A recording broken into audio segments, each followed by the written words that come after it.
jump right on his head. They found who they need. That's a big shot down. He hooks himself back in. They want it. Kuze's not here, but what was that? It's a pentakill. Go 1-for-1 position. Fire gets slammed into the wall. To actually go to Olaf. There's the access shot. And he hits the lumberjack. Yeah, point. Tries he might release the temperactive. Doesn't even want to find a second. Chippy is on an absolute tear right now.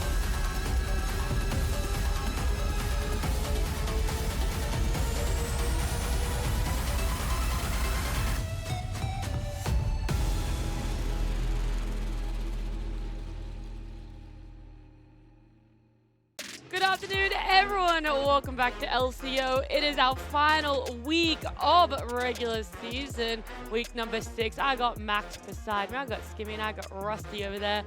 Everyone's looking in Pass it. quite... Yeah. Alright, it's how nice Anyway, now. I've been back for a whole 1 minute on the show, and it took that long. Max, I'm proud of you. Thanks, Nat. I'm proud of you. I know That's how we missed you. I could easily tell. I'm glad that you've held down the fort for me. But, you know, I've actually missed quite a lot of the action last week. So let's have a look at the highlights of what happened on our last day on week number 5. Play right now. What can he do? Who does he charm? He just jumps straight into the wall. The seismic damage is just a little bit too much. The minefield has read him like a book. Darshan goes in, he flashes out, he gets destroyed. And Predator says, do not disrespect us with these flanks. We are so much better than that right now. But Tien with a stone plate tries to soak it up. It's not enough. Aphelios is untouchable. He's got so much damage. And the rest of his team is just a stone plate of pain. You come at them, they will deliver. And Chain, who's been the most fed this entire game, is the last one to fall. Disengage that and you're fine. Zoe! Okay. Requiem number 2, Locket goes out nice and early. There is the Featherstorm, as you quite rightly point out. Dominus on the flank, Tien biding his time, waiting for the moment to strike. In goes Yosun, down goes the Moonlight Vigil, they're low. Now they need to kill, confirmed, decoy's gone. Shot removed, Paddle Star won't hit, but Dominus and Chaz are fighting for their life. He's been stunned, he's been splashed, and he's been down.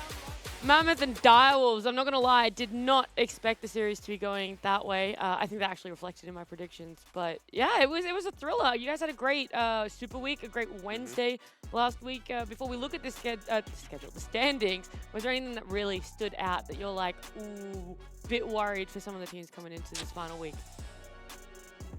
We can talk about it during the schedule. I mean, the standings. Oh, you got me saying it as well now. I thought you were just going to make fun of me for a second. No. Even I actually messed up. I think, yeah, if we look at the standings, it's actually kind of exciting because the bottom 2 teams right now, they've got to get a 2-0. It's literally do or die for them right now. So such high stakes for them. Other than that, I think for me, the one that really stands out is that battle between 3rd and 5th. Because there's only a point separate in all of them, right? They've still got matches to go, and they're still vying for that upper bracket position now. Yeah, I'm just trying to catch up with everything that's here. Obviously, unsurprising that Bliss and Chiefs are in, I guess, quote-unquote 1 and 2. A little bit surprising that they are tied. Some might be by that. Mammoth obviously coming in 3rd. Big change up, something that not a lot of us were expecting. This was that roster that you really could have placed them anywhere and you had a reason to suspect it. Direwolves and then Pentanet, like you said, all really close. And then Vertex is Ground Zero and Kanga. What's happening on the bottom end of the ladder there, Max? Yeah, well, definitely a tough position for Ground Zero and Kanga. They both have to get a clean 2-0 this week, right? Neither of them, unfortunately, are playing their direct opponents in the standings. They are both punching up this week. And conversely, when we go back to that 3-4-5 discussion, because these teams are all playing teams that aren't directly going against them, getting a 2-0 is incredibly important, right? 1 point we can see separating all those teams from each other. And, you know, we talked about last week how important the top 4 is to get that double elimination. Going to be a lot in the stakes this week. I mean, for Ground Zero and Kanga, it's a bit of 50-50. It's not necessarily just in their hands as to if they're going to be able to make playoffs or not. It does start off, though, with Kanga. They've got to come up against Pentanet. So this team, they've shown their weaknesses. They've only been able to get 1-2-0, which came in the form of last week. So, you know, there is definitely a chance that arguments made for both teams. And then closing out the day is going to be Bliss versus Chiefs, their final series in the regular split. split for both of them and a massive one. I mean, first place going up against each other. Yeah, a rivalry as old as time since Bliss joined the league, right? We've just seen these teams go head-to-head. The Brisbane Brawl, I think, is the nickname that has been settled on for the moment. Yep. So a couple of musings for what you would call it if teams went to Perth and played against Pensnet. I like the Perth punch-up. Yeah. Okay, that So was I think pretty we good. reserve that That's for if cool. a second team goes over there. But for now, it's the Brisbane Brawl, right? It's the match of the week. We focus on here and now. Bliss and the Chiefs, right? The battle for first, obviously a very exciting one. And given the head-to-head and all the details we know about these squads, there's a lot to look forward to. Yep. And no team really settles in our minds as an outright favorite. I mean, you can tell by the points, right, that there isn't an outright favorite, but we can also have a look at a little bit of the stats for these teams to see how they've progressed since Bliss came in, because Bliss having started off only this year, Max, we only have one split really to compare for them, but they've had a big improvement. And this is an organization that you can tell is committed to winning and to doing whatever puts them in the best possible position to do that, right? So you can see, compared to their overall stats for Split 1 now, obviously this counts everything, this counts playoffs right up until the grand final, but a 39% better win rate, and to me the big one that stands out here is minus 7.5 deaths per game, right? We talk about Bliss being an incredibly volatile team, loving to fight, loving to skirmish. If you're able to actually, have a bit of measure, have a bit of restraint, and they've shown that by minus almost 8 deaths a game, definitely puts them in a better position as you're heading into these late game fights. Cleaned up all the skirmishes that they've had in the previous split, so it is nice to see. Anything that, actually no, we'll save it because they are going to be coming up later today, so we'll get to talk about them a bit more. So I'll reserve my questions for them. Instead, we can just have a look at our stats for Chiefs, because we want to compare them from Huge. Split 1 as well and see where their trajectory is going and if maybe they're able to take it over Bliss again based off these stats.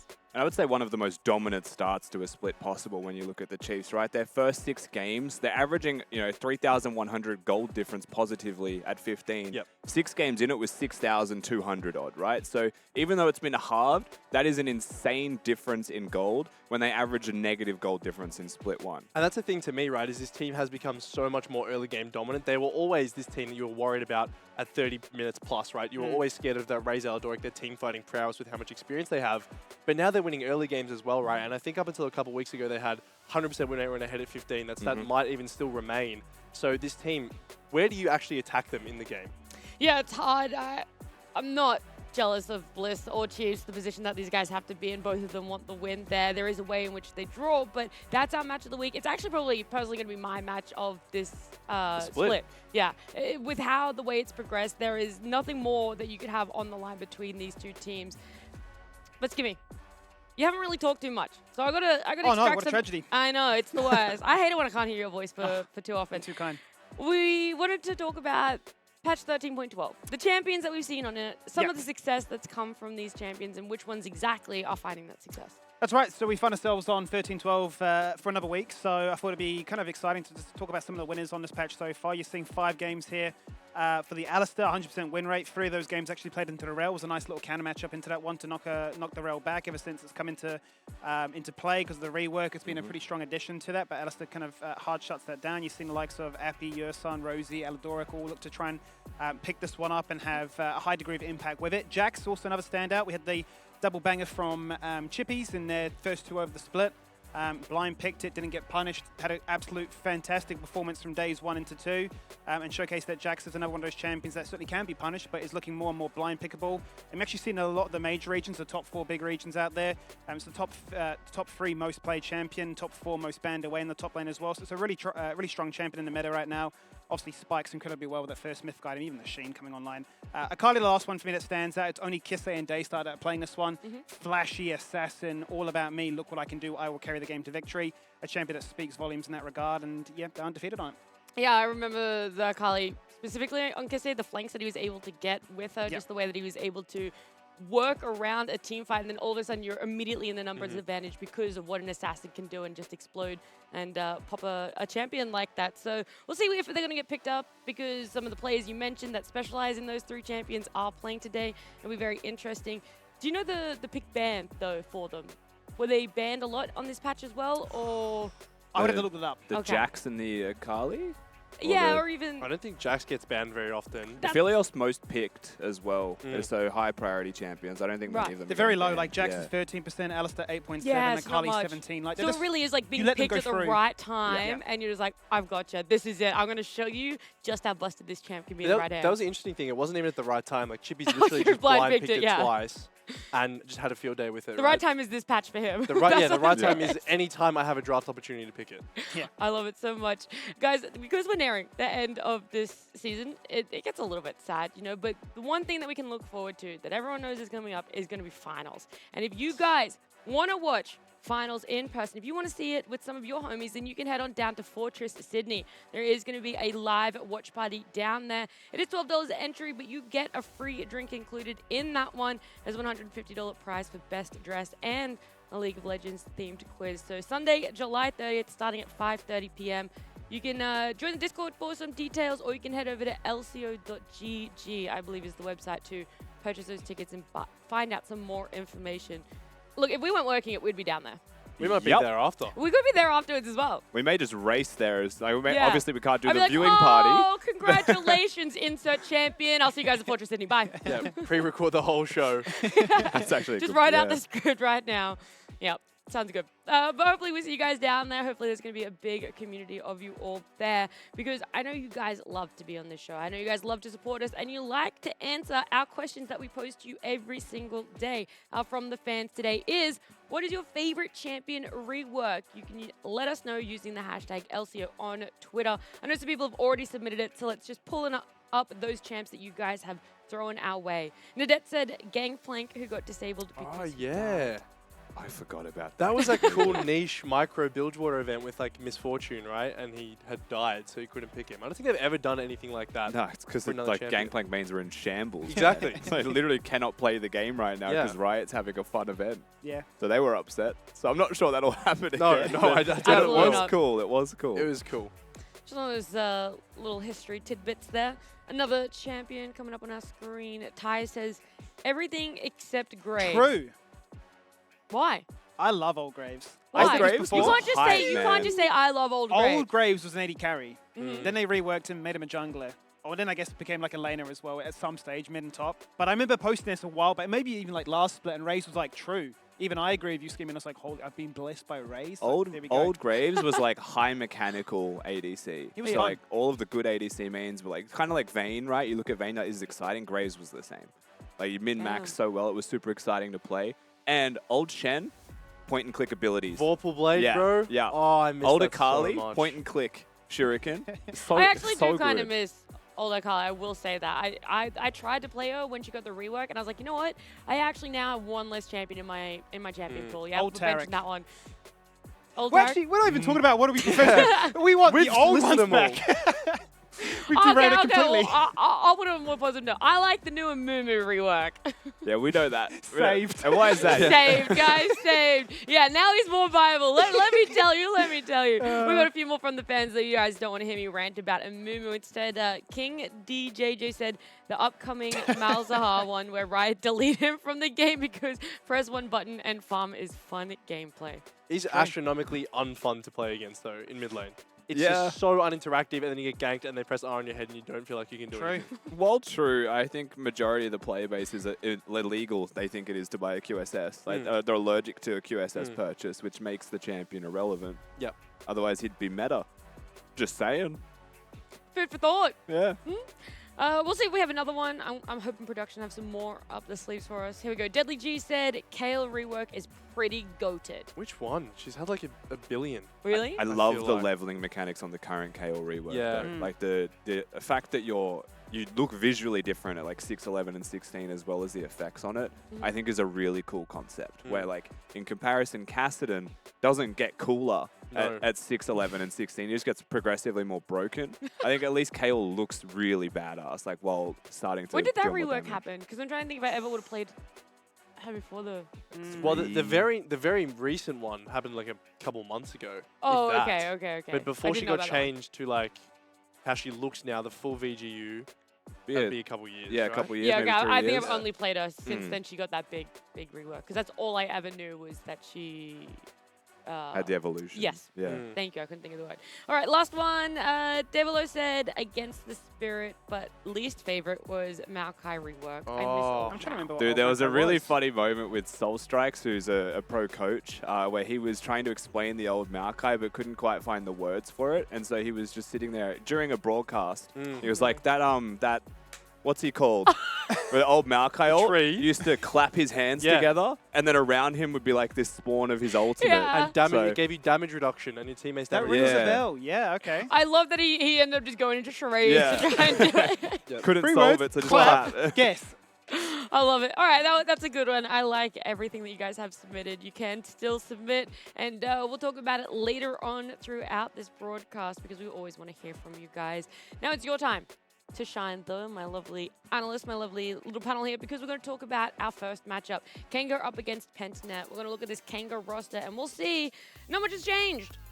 Obviously, nothing has changed since the start of this split for them. Shinky, Mayfan, Fido Voice, Jake. They picked up a couple wins here and there for themselves, but no actual series wins just yet, Rusty. Yeah, Kanga have not been able to find full success. And the funny thing about this roster, right, is like, yeah, you can look at Shinky and say he's learning the role, so give him some time, and that's totally fair, but it is a short split, so it's hard for Shinky to find his feet.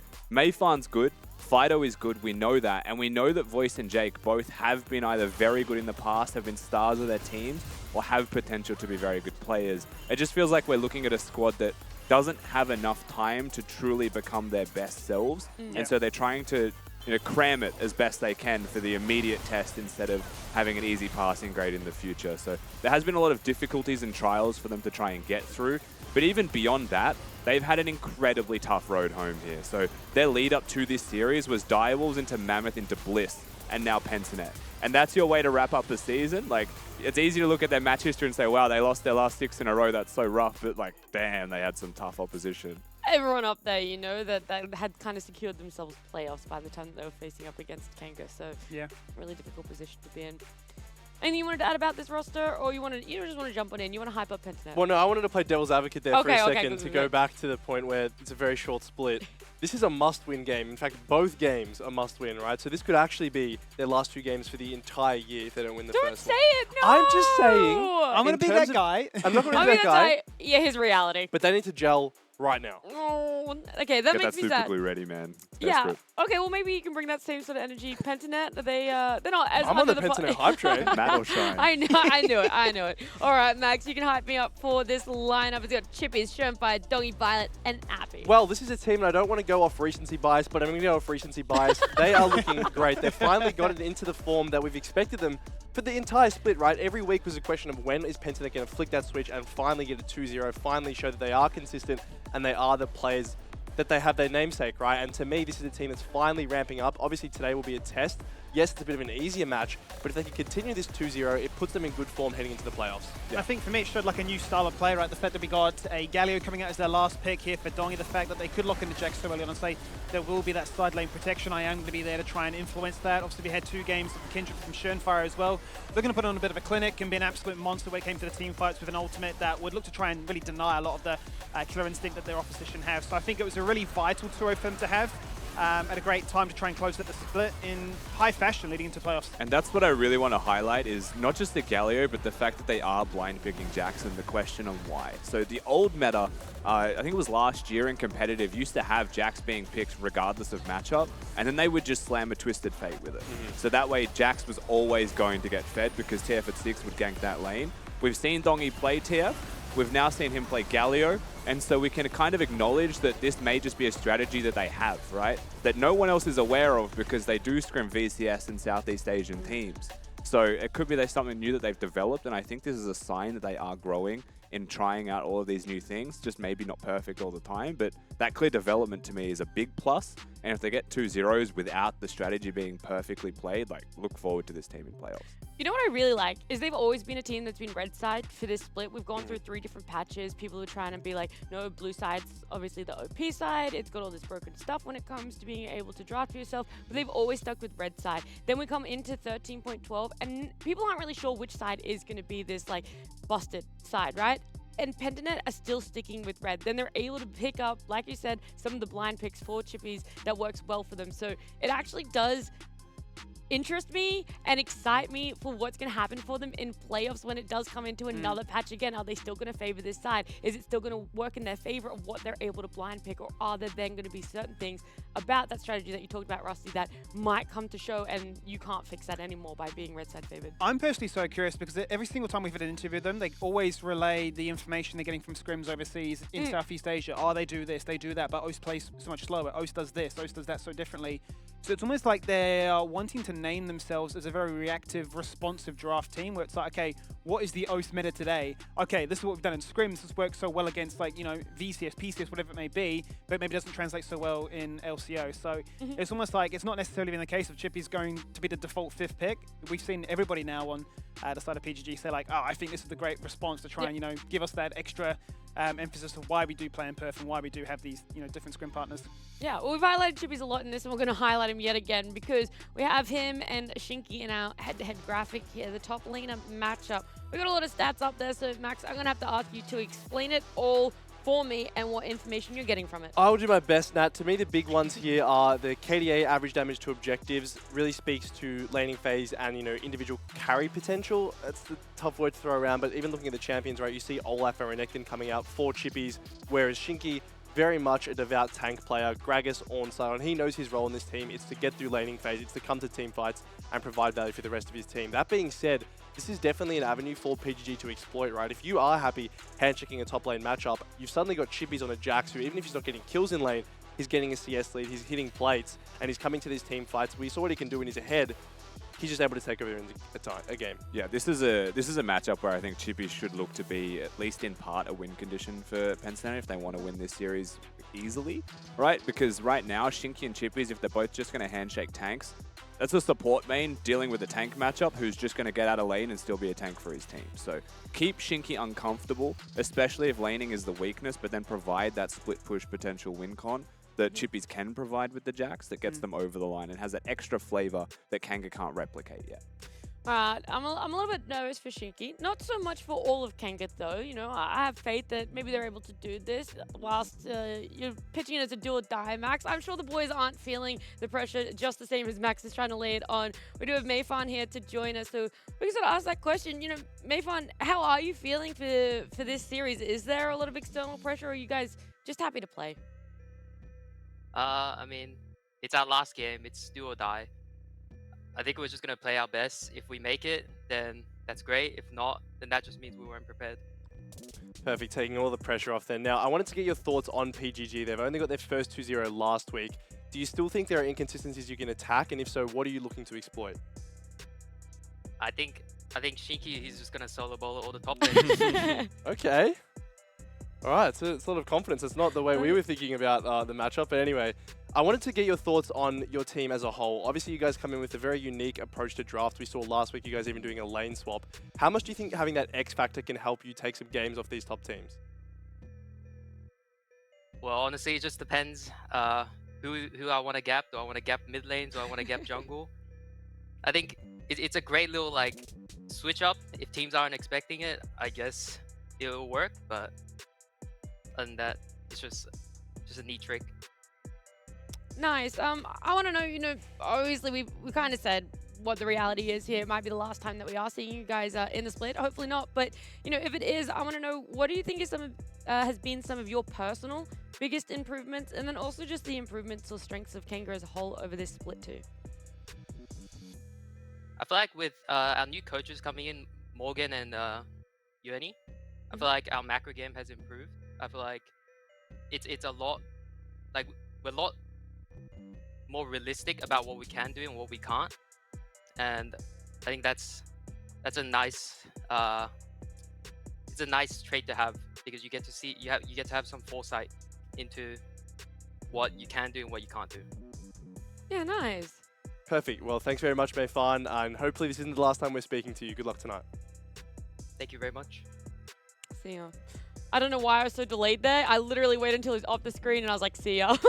You've caught my bug. Bye. That's how I do interviews, Nat. Yeah, it's like they're gone. Oh, yeah, see you, mate. Yeah, cheers. Thanks. That was a great That's interview the there. 300 ping response. I had genuine brain lag for a second there. Because I think I was thinking about, I'm like, it would be really sad if that was the last time that we spoke to them. But Probably Mayfun was is. in high spirits. I liked how he talked about that X Factor. Maybe it's not really going to Hey, come out Shinky today. solo But boloed before as well. Zoradis did. got He 1v1. He did. I'm They're sure gonna- Zoradis that's did true. not live that down. that is, I mean, we're not going to let him live that one down. Shinky's done great. The whole side of Kanga have really come into their own as individuals and as teams. So we'll see what they're able to bring to Pentanet, who we've kind of kept hyping it up. We're going to be talking to Violet in a little bit, so I want to ask some questions about him for you guys. Do you think there's been a lot of growth in Violet, or have you just always seen him as this stable player and he just kind of keeps delivering? I think he's fluctuated actually. So like last year we didn't see Violet near like our expectations, right? Like remember he came into the league and we're like, this guy sometimes goes ultraviolet, like has this nickname for a reason, goes crazy. I think we lost that a little bit last year, but like starting with Pentanet, it feels like he really brought it back and has been a very stable force in Pentanet, at least this split. And I think last split as well. You can always trust him to do his job. I think it's just about like how the team works around him, and if they're performing, then you'll see him shine. Well, look, he is here on the line, so we're going to get Violet to join us. Violet, I was just kind of asking the boys how they viewed you as this carry, if they thought you were quite consistent, but I want to know your viewpoint over this split and maybe even this year. Like, have you been as consistent as you're hoping to be, or do you think there's still a lot of growth for yourself? I'd say I've sort of had to like relearn the game, honestly, because Pentanet learning under Scott, it's honestly completely different than what I've had in all my previous teams, even when I was in NA for the short time I was there. So I'd say I'd have to relearn the game and learn a lot of new things. So I definitely think I've improved as a player in my personal point of view, but there's still a lot I need to work on, of course. Now, speaking of things you have to work on, you guys obviously took out your first 2-0 last week. How important was that for you guys, or was that more just a thing that you knew was going to come eventually? I mean, it took us like 5 weeks to get it to 0. I mean, I hope it would have come like last week. Otherwise, it would have been pretty rough for us for playoffs, I think, if we ended up like drawing or like losing to Vertex. So, I mean, I felt pretty confident in like the past 2 weeks. I think we've sort of like been playing a lot better, both in scrims and on stage. So, yeah, that's one of the major reasons why the 2-0 came. And I guess speaking to those recent improvements, compared to where you guys envisioned yourself at the start of the split, how do you feel you're tracking now, heading just into playoffs? I'd say we still have some like bumps, especially when we scrim. We're still making some silly mistakes, but overall, I think our team trajectory is in a decent spot to do like decently well in playoffs. But right now, I'd say with our current form, it's not like we're gonna have an easy time winning the whole thing as of we are right now. Violet, before we let you go, I've been struggling with predictions on series on the broadcast here. I am lagging behind. I'm doing the worst out of all the talent. So any predictions from you to help me along with this series, with the next series for today? What are you going to put your predictions on? I mean, honestly, I'm not sure. I think it depends on how the Chiefs play, but I think with what I've seen so far, if Chiefs play like the way they did like last week or the 2 weeks prior, Bliss will 2-0, but if they don't, then it'll be either 1-1. All right, and then for your series? For both teams. I mean, it's going to be easy 2-0. All right, perfect. I had to bait it out a little bit. Violet, thank you so much for joining us and good luck today. Thank you. I like that he glossed over his own Yeah, I series. know. He was like, obviously why that's a would you 2-0. even ask me? Yeah. I had to do it. Question. I had to do it, all right? I missed the old Violet. I missed those interviews. So I had to cheeky little bait there for their last series in regular season here. So he thinks it's going to be 2-0 for him. He was talking about that Bliss Chiefs one. It could go either way. We'll get to it later. I'll write it down. We'll see what words he says when we get to that one. But for this series, Kanga up against Pentanet. My goodness, I do believe we've got side selection going to be popping up. Blue side and whoa, And the blue side. Pentanet going for blue side. The switch up, I don't think. I literally highlighted it today when we talked about Pentanet because I'm like, we might be seeing a blue side, I a made a red whole side. segment about this, guys. Yeah, no, just kidding, blue side. They never picked this, by the way. I No. don't think I've picked it once this entire split. So. Yeah. You'll have to fill me in for last week, but I know for the first 4 weeks, they always picked red side. Yeah, well, up until last week, they'd only had one game on blue side, and then they played 2 games on red side. So they Yeah. still only played 1 game on blue side the entire split. Yep. Number 2. Number Here we 2. go. We'll see if it's going to be an advantage for them. If you guys think it is, then you can put your channel points up in the top left corner. Our Dare fan vote up there. Use your channel points. Have your say on who's going to be winning this series. Rusty, what are the cogs turning your brain for? The cogs are turning in my brain for blue side still. Okay. I haven't moved on. I think it's just because it's against Kanga. They can target ban. Yep. So I don't think they're worried about the Sure. counter pick. I think Sure. they're more worried about the first picks from Fido. So Okay. that was where I was at. Okay. The all cogs right. are turning real slow. I had your brain lag. It was contagious for a second. there. Apparently, we're just Just all the way passed it down. on. Yeah, like the wave at the start. Double it and start of give it to the show. next person. That was the God, brain lag It wave. was the brain lag wave. Well, we've told you guys where you can put your predictions, where you can have your Dare fan vote, but we're going to talk about ours for now. Let's bring them up on screen because I actually don't know where you guys have put all your predictions. I've gone for the 2-0 Pentanet. Violet sold me on that one. Obviously, I had that quick change from production. Max gone 2-0 Pentanet. Skimmy as well joining that train. Max, you're on 20. Oh my God, you're on 20 points. We went different know. on one match. And you we've were the big gone, tech. not a spoiler, but we've gone perhaps a bit different as well later in the show. So Sure. this could be the equalizer. Yeah. Ooh, and Rusty as well joining us. So Yes. we're either all in it together and get it right, or we're Mhm. all in it together to get it wrong. Without a guest up there, it looks like I'm 1v1ing Twitch chat with It predictions. does. Well, It you're actually winning. does. If that makes you feel better, What's you are Twitch winning. chat on? 17. They're beating me. That was me. You're I on won. 17. Oh, you're Oh, 17. you are Sorry, I thought Twitch you chat. were 18. Uh-oh, are we tied? Oh, no, Yeah, no, you're no, totally no, no, Twitch. no. I remember Surely they. not. Well, You I'm are tied with chat. Yeah. Oh, that's a disaster. That's my bad. For some reason, I thought you were Oh. 18, but I'm 16. You're 17. Twitch is 17. They've had a blinder. I swear You're they were 19, just you're out 20. of it. Twitch is on the rise. They They were. were out of it, and they've got every single Wait, one okay, they right. weren't out of it. They're on the same points as me, bro. They were out of it. they were gone. Well and In the truly out of dust. it. They were like definitely going to become in last place, you know? Yeah, thanks, Max. It's great to be on the couch with you again. Oh, I missed you. I missed you so much. Stop Oh. Anyway, I hope Champions like soon. Get me out of here. Missed you so much. Let me out. Look, Get me out. Kanga have done a lot of cooking this split. They've done role swaps. They've done crazy champions. They had a Vayne last week as well. I think they've done so do much do they cooking. keep going? Is that what you want? Well, this is the question. In a do or die series, do you continue to cook even more? Do you try and go for that Michelin star? Do you try and get the Gordon Ramsay review and say it's time to shine? Or do you Are look we like an idiot sandwich? Yeah. That is the question. Yes. I don't know. I'm so invested in this game. It feels like You're Hell's just hungry. Kitchen. I He could be is just hungry hungry. Yeah.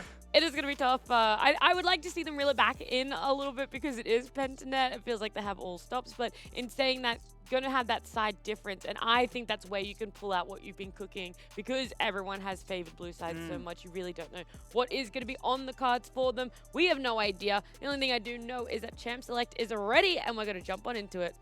Let's do it then. Let's kickstart week 6, our final week of regular split action here as Kanga take on Pentanet a really rough way to finish off the festivities, but Kanga had to try and find a way here. And they're going to start that by removing the Ivan, denying the Jax. And you'd expect the response from PGG here just to go through Exodia, ban away all the OP champs. I do like the Jax ban. It's funny that we say that, right? Given all of the commentary from Max last week, why are you going to blind pick Jax when it can be so countered? But we just saw Chippies go crazy with it. Let's just get rid of one of his obvious carries, right? Now you've got the Olaf to consider.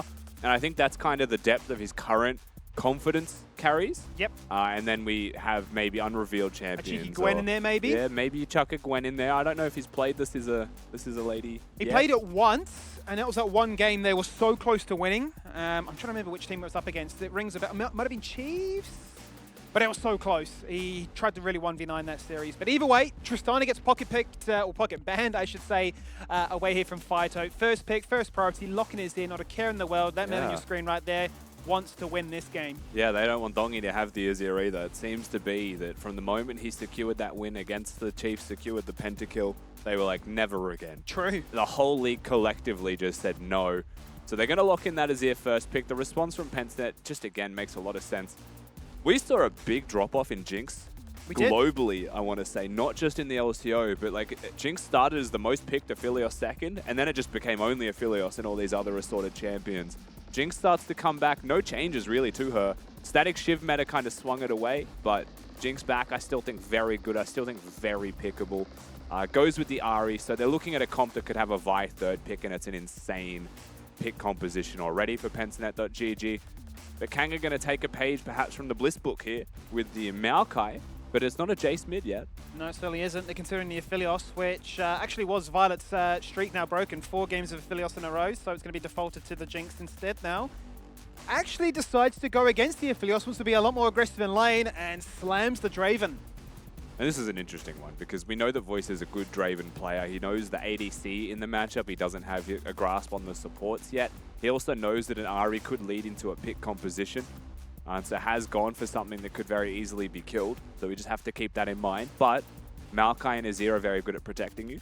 They are both very good at protecting you within close range of you as well. So imagine Nocturne that now gets locked in, goes into the back line, uses that paranoia, Emperor's divided away, Twisted advanced on, suddenly can't actually deal damage, brings into question what the Nocturne can do in those team fights, but there is still the danger of that laning phase, right? That early stage of the game, and that's where Tencent are looking right now. Exactly. This gives me really good vibes from Split 1 when it was the Ahri Nocturne diving bot lane, get Violet ahead, you've just won the game. You don't even consider or care really about the threat that Azir and Maokai could provide later on into this match. The Ornn's going to be denied away now from Pentnet.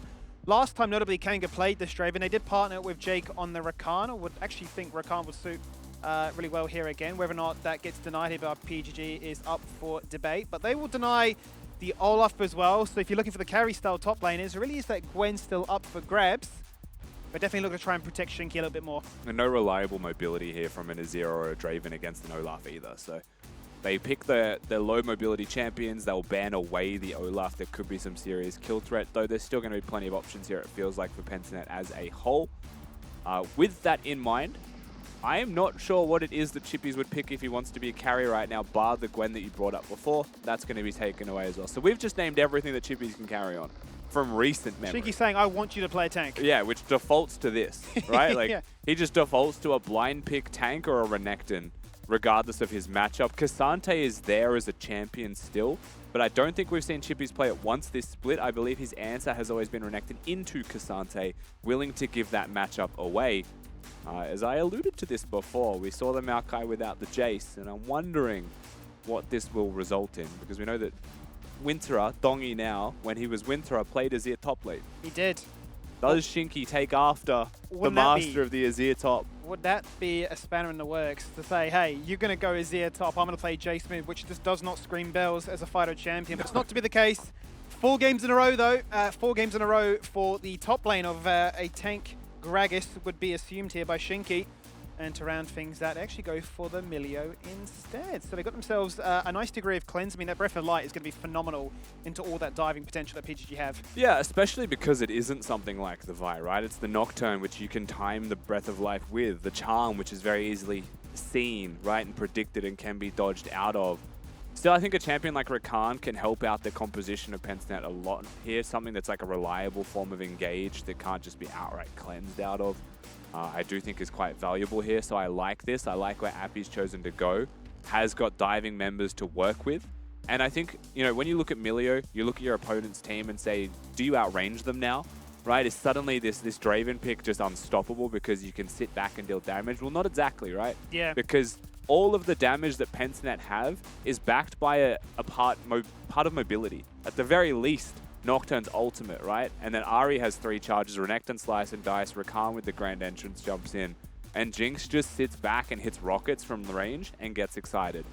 Kanga on the other side feel much more about protecting Voice. Absolutely. Fido's going to deal a lot of damage, we have to acknowledge that, but he also stands in front of Voice if they're successfully front-to-back team fighting, which means if they don't get ahead, the mobility of Pentnet can just find flanks, can find angles, can make their life miserable with that vision control, and then you just don't get a chance to play the game out. I'm definitely not expecting Fido to be the one to try and go in for some nasty little flank to start off with an Emperor's Divide. Much more hold that one for that, you know, standard front to back, and there's the ultimate to create space, create time, and really allow the Draven to work its magic. But as you say, for the flip side then for PGG, it's all about these explosive dive-heavy champions. Get that 1 kill rolling, and Jinx just goes 1v9 crazy, right? Yeah, get excited comp essentially here for the side of Pentnet.gg because it comes with the resets of the Ahri as well.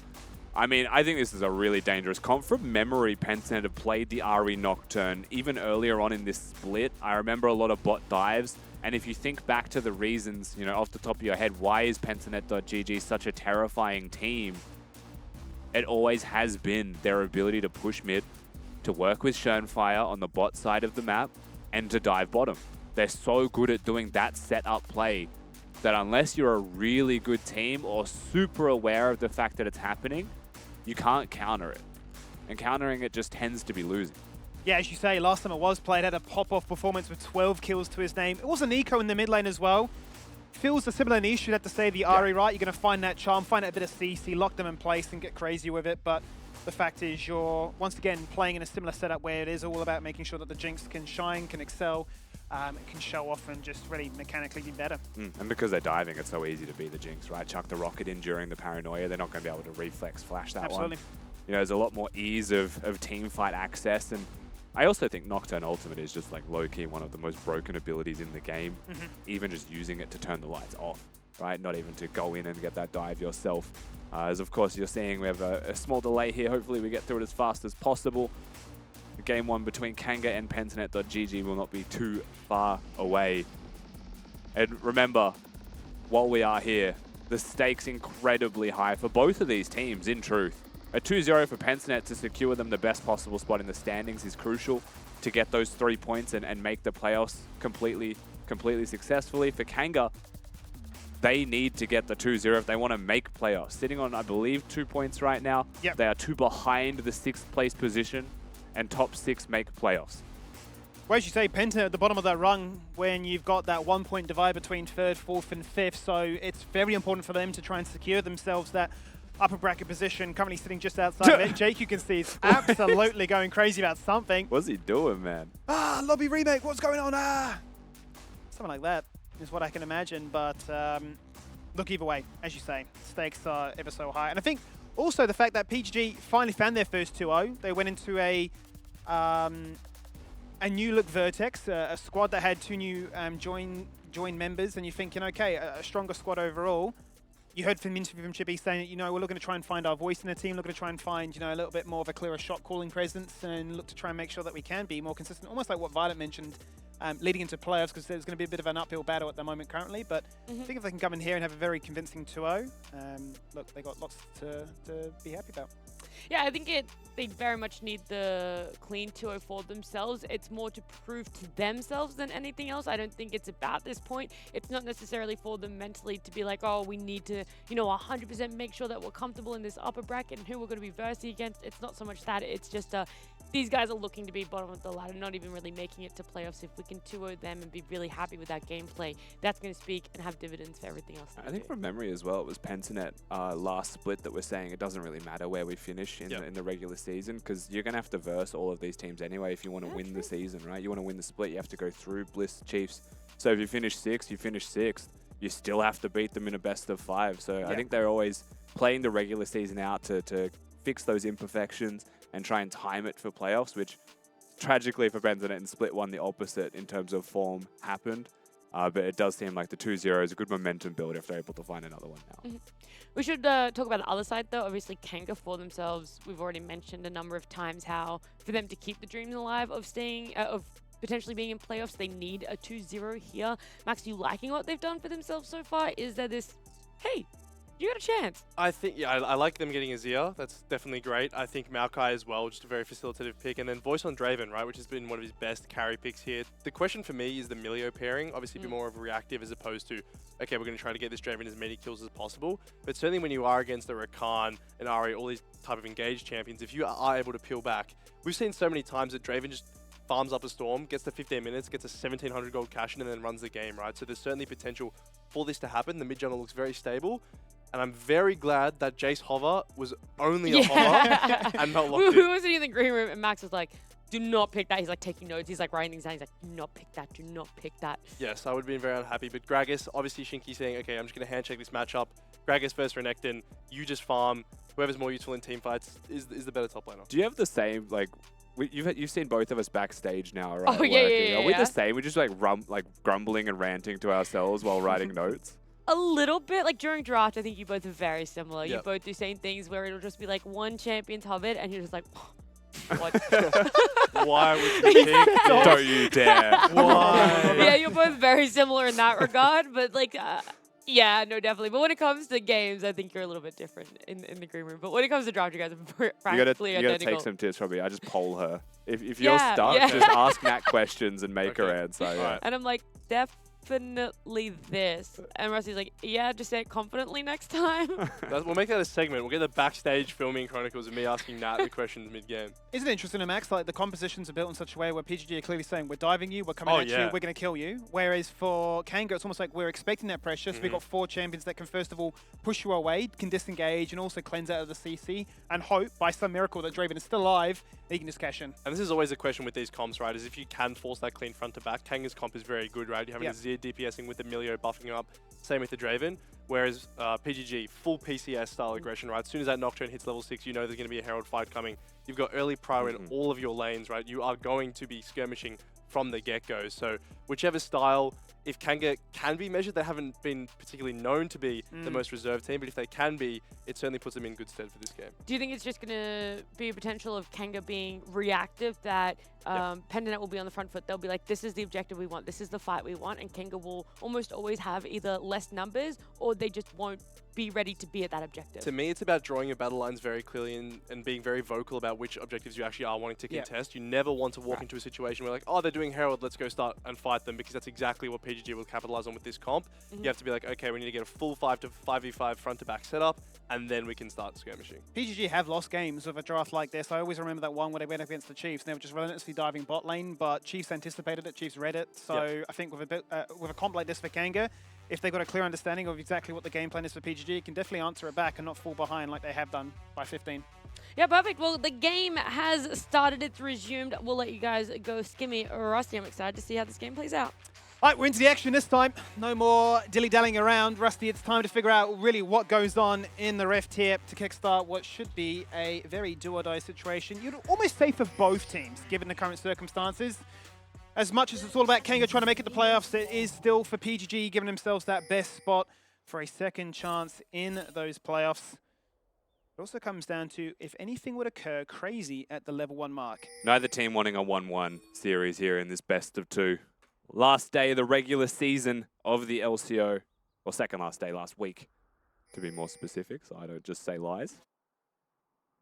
We get into the game, and so far, a pretty reserved start. You know, when I say this a couple of times through the season, but when you are a team that you might perceive as the underdogs against a clear, better team, you sometimes can consider level 1 shenanigans. Just doing something a little bit unexpected, a little bit crazy to throw the game in disarray, but it doesn't seem like the game 1 strategy here from Kanga, who, to be clear, have to 2-0. They cannot settle for the 1. You know what I always find funny about that point is it almost feels like it's one of those cases are you a glass half empty or glass half full kind of guy? It's like, do I want to invade? But like, what if we lose? Suddenly now this entire match has just gone to waste because early game is in shambles. Other times you could say, yeah, but what if it works?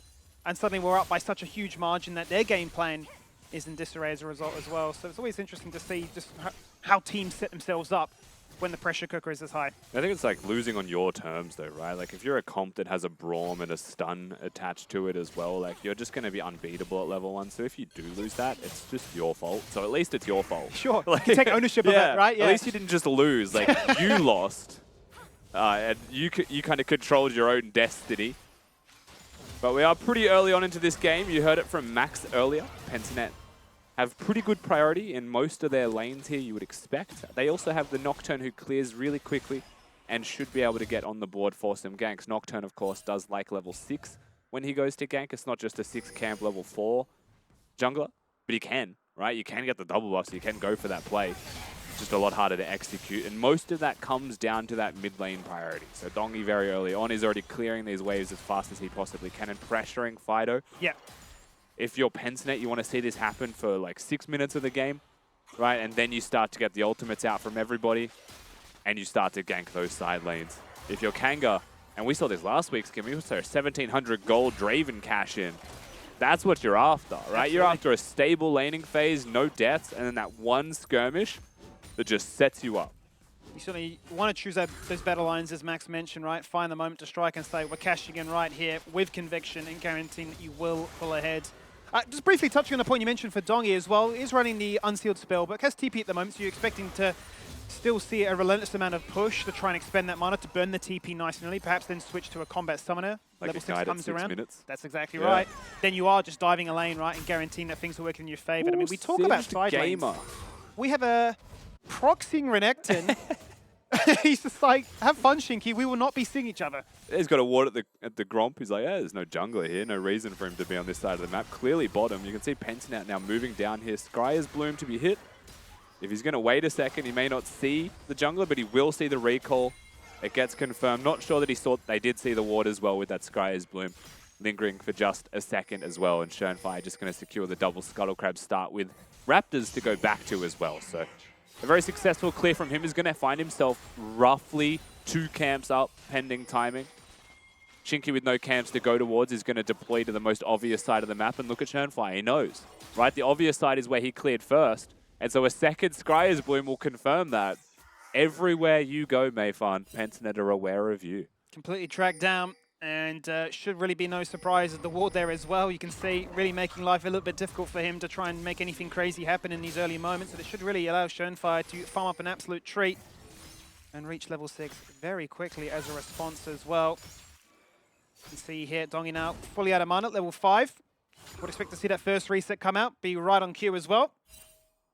And checking in with the Dare fan vote, 82% of you believe that PGG have what it takes to close this one out with pretty much certainty. Hey, big ups to the 18% though, Skimmy. Some believers in chat, aren't there? They got the narrative in their heads. The fairy tale is there. The absolute necessity of a 2-0. Now, isn't this an interesting proposition? What would Chippies do here? Now, stuck between 2 different members and says, well, I had that wall down, perfectly primed. I really don't care. I can waste your time. I'm a Renekton and I want to get a lead. Just did the simple act of walking away. Another ward goes down, and would you believe it, Mayfan at the Raptor camp? Who'd have thought? They even spot the end. So the crazy thing about this, right, is not only is Mayfan being tracked in his entirety, they have seen majority of the wards that Kanga have placed. So they know exactly how to play this out. If you're looking for a mid gank, you just saw confirmation that Fido warded the bot side of mid. So you can either clear it, you can control ward it, you can sweep it, or, again, another ward in River, they know that it's there. They have the choice on how they want to play this one out. Or you gank from top side, knowing that it's empty. So the ball is in the court of Pentinat.gg. How do you want to play this out? Schönfire clears the ward, play around the Drake at the present moment. But like we highlighted, 6 minutes in, gets aggressive. They certainly do get aggressive, and the Chomp is actually walking back into it, goes Jakey, but Schönfire's taking a 1v1 up against Mayfan, who twisted advances back in and flashes. What was that? A flash for flash. A little bit delayed, but PGG will shine, they'll strike, and they'll get first blood to kickstart game 1. Brilliant timing on the auto attack flash there from Schönfire. Unavoidable by the flash himself. Mayfan just goes down in what feels like a very simple 1 versus 1 in the jungle. Bot was already fighting. They were busy. They were occupied with each other. They can't come and help you. And just like that, Pentinat on the board in a very big way. Look at the difference in jungle CS, let alone everything else. We're in. Fido looking to try and answer back nice and easily, but not going to be too easy to try and pick apart an Ahri with a Spirit Rush away. Will just simply be an ult for ult. I think he knew. I think he knew it was never going to be a kill. I think he just recognized that he has control of the lane right now, and that he wants to get this ult transaction out. A lot harder to kill Fido without an Ahri ultimate to close the distance, especially with that flash there and the ability to dash away at max range. But still a little bit of danger. Or perhaps maybe a bit of kill threat now, because the Ignite has been cycled through. It's been burnt. A flash from Fido, but in comes Mayfan. Just to drop a sapling, say g'day, and force them to back away. That's the type of play that should not happen from Fido, right? What could be a great idea in concept becomes a super big mistake. Because not only did you just flash, you have no ult, and Schönfire has just hit 6. So now you are actually knocking on death's door. And you invited it. You welcomed the vampire in. He couldn't step in until you said, come on in. All that lane control you just offered yourself by going for that Emperor's Divide before. That HP exchange has certainly backfired. And going to be a lot more passive as a result. So it really is a map that is favoring PGG so handily right now. Already up by 2,000 gold. And we're only just hitting 8 minutes into this one. Play's getting closer to falling now in all of these respective lanes. You can see Violet starting to use those rockets, get a bit more aggressive with the wave control, keeping Voice very busy. Nappy just using those shields every time they try and have a trade to make sure that it's just a little bit more favorable for Violet, right? The 1%er Top lane, every time you look up there, Chippies is disregarding Shinky's very existence. He is simply another tower in that lane. He's just playing like he's not even there. He genuinely has been proxying and then ignoring him for turret plates, Gibby. You've got no mana. You are literally just a melee minion at this point. I will get that Demolish proc off successfully. And my team will look to execute 2 plays at once. There is the cleanse, the flash, the denied kill because the exhaust is perfect. Jake has really denied that one. Maybe going to fall down as well. Oh, no matter for the W. Oh, the Chompers. He's clearing the wave with the ult. He certainly is. So close, though, to that 2v2 working in Pentinet's favor. And I mean, at the same time, PGG were going for the Herald as well. Milio choosing to stay in that bottom lane. Jake choosing to stay. I think he's recognized they have no kill threat. You know, the one big thing that we're really waiting for right now is the involvement of a Nocturne on the map. You know, he's now level 7, has kind of missed that initial ult window to make a play happen. You'd think mid because it's quite volatile with the flashless Azir, but the Emperor's Divide is still there now. That does mean Dongy has the ult of his own, so expect to see a little bit more action from them in general. The thing I'm looking forward to is, you know, 9 minutes, 30 seconds into the game, he did get the Herald, right? Yeah. He's got the objectives locked down, he just hasn't gone for those kills. Based on what just happened bottom, you want to push mid, you definitely want to go to the bot side of the map. You want to have an influence on that if possible. As Appy, off his reset, is going to go through mid back to bottom to kind of open that super highway up for his team to rotate down. So this is, you know, the support setting up the jungler and the mid laner, who will then set up the kills, the process running as expected. And just like that, we're on. Out go the lights, and this is now a Draven with no summoners. The rocket, you can't see it, you cannot react. And it's as easy as you like it, Rusty. It doesn't matter if Mayfun is there, he can't see anything. And this can certainly snowball out of control. A big wave with a cannon minion there to bolster it further. The instant summoning of the Herald too. And it will be a case of, yeah, it wasn't that level 6 on cue ultimate, but this is one that's going to have dire consequences. PGG simply are winning Dongy's all across the map, and Dongy wants to make his impact felt as well. The Nature's Grasp, out it goes. Charm into a second, into a knock-up, into another kill.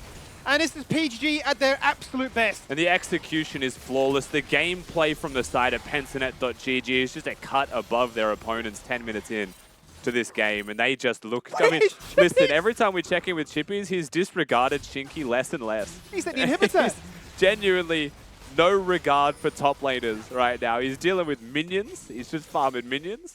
And Dongy teleports back mid to cover for any losses that he was going to suffer there from pushes. You can't fault Pensinet at all with how they're playing. They're just winning lanes. Schönfly is having the best game of his life because everywhere he's winning, and all he needs to do is press ult. Summoner's already gone, knows that he controls this 1v1, has the spell shield, so no stand asides are going to hit. And that's the only ability a Draven can throw. And it's just gone. And you can see Jake burns the warm hugs, use the breath of life. It's just not enough. It's really a chance encounter for PGG to say, no, we want more. They just found so much more. Yeah, Dongy gets here. Look, doesn't come here at the same time as his jungler, but finds an opportunity with the wave covered in mid. Really nice R2 followed by the charm to make sure there was no possible way Jake could dodge that. And so simple in their execution, right? They find their mark, eyes on target, and never in doubt. Certainly is a scary time when a team is able to execute multiple plays at once and win out on absolutely everything. And we were only talking a couple of minutes ago about a 2k gold lead. That is certainly about to balloon even further as Fido has a crack at it. Doesn't really land with the Emperor's Divide, but it's not going to deter Kanga from still looking to try and make their mark. 3 members on Appy. Appy with a flash to try and cover some distance. But the opportunity cost is huge. Once again, another play executed elsewhere on the map, and PGG will find themselves a second outer turret. Yeah, tragic miss there of the Emperor's Divide. Potentially a kill on the cards, but that one goes missing. And then meanwhile, a turret falls. Meanwhile, still playing the game out for objectives is Pensinet.gg. Not even one step ahead at this point, multiple steps ahead on the play. You think back to how this game started, they controlled their jungler, and now look at how it's playing out as we hit mid-game. Chippies commanding the score, commanding the gold difference right now between these teams. Look how much CS he has. Unreasonable. So far ahead of anybody right now. As you do see it be a Seer Red top 4. Everybody in PGG certainly excited about how this game is working in their favor. Mythic item difference. And really, the Dragon is a bit of an afterthought here, only now being started at 30 minutes into this game. When you're winning lanes these hard, does it really matter about a potential soul point? I don't think it matters that hit at all. It's more of a deterrent ult. I think knowing full well that the Drake was a free objective here for Pentanet, you mentioned those items give me clear advantage for PGG. So they will concede that one. They'll throw out the tree roots just to make sure they're working.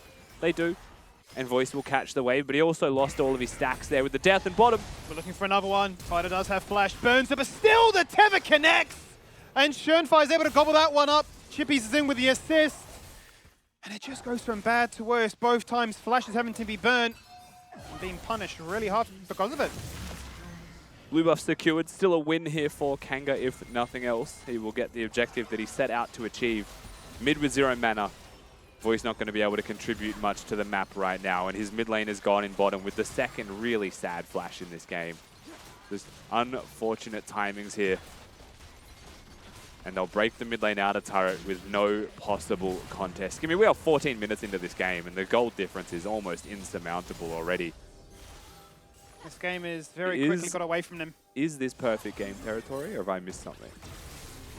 He's definitely knocking on the door unless we cast the curse right here and now, as Dongi is the one caught between multiple members, but then says, I am Ari, I can't just spirit rush away to safety. And still invite pressure, explosive cast, and he's like, okay, have a crack. Just taunting them more so than anything. And the perfect KDA is preserved. Fido made a big mistake here of placing his turret in top lane. Chippies cares about them more than he does champions. And so suddenly, like a magnet, he is attracted to Fido's whereabouts. So just needs to respect that one. Schönfire, of course, with the ultimate now moving with Appy on the board together. They've got control wards. And it is a Silk Road towards any kind of side lane pressure in top lane, and I think the Azir knows that and has exited the area until his reinforcements arrive. And I will say this, Skibby, before any action happens. Consider playing Ari for everyone at home. It's so easy to play.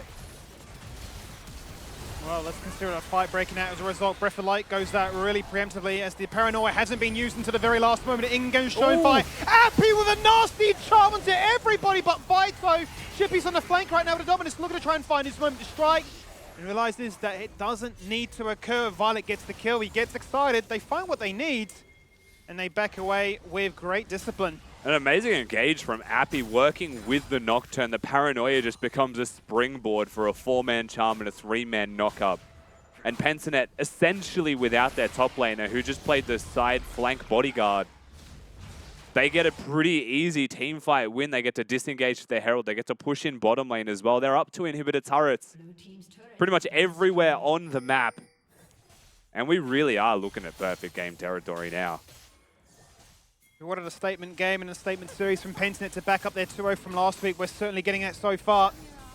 Dongi's going to be careful again because they showcased another 4-man attempt on taking down the Ari. Can they preserve it?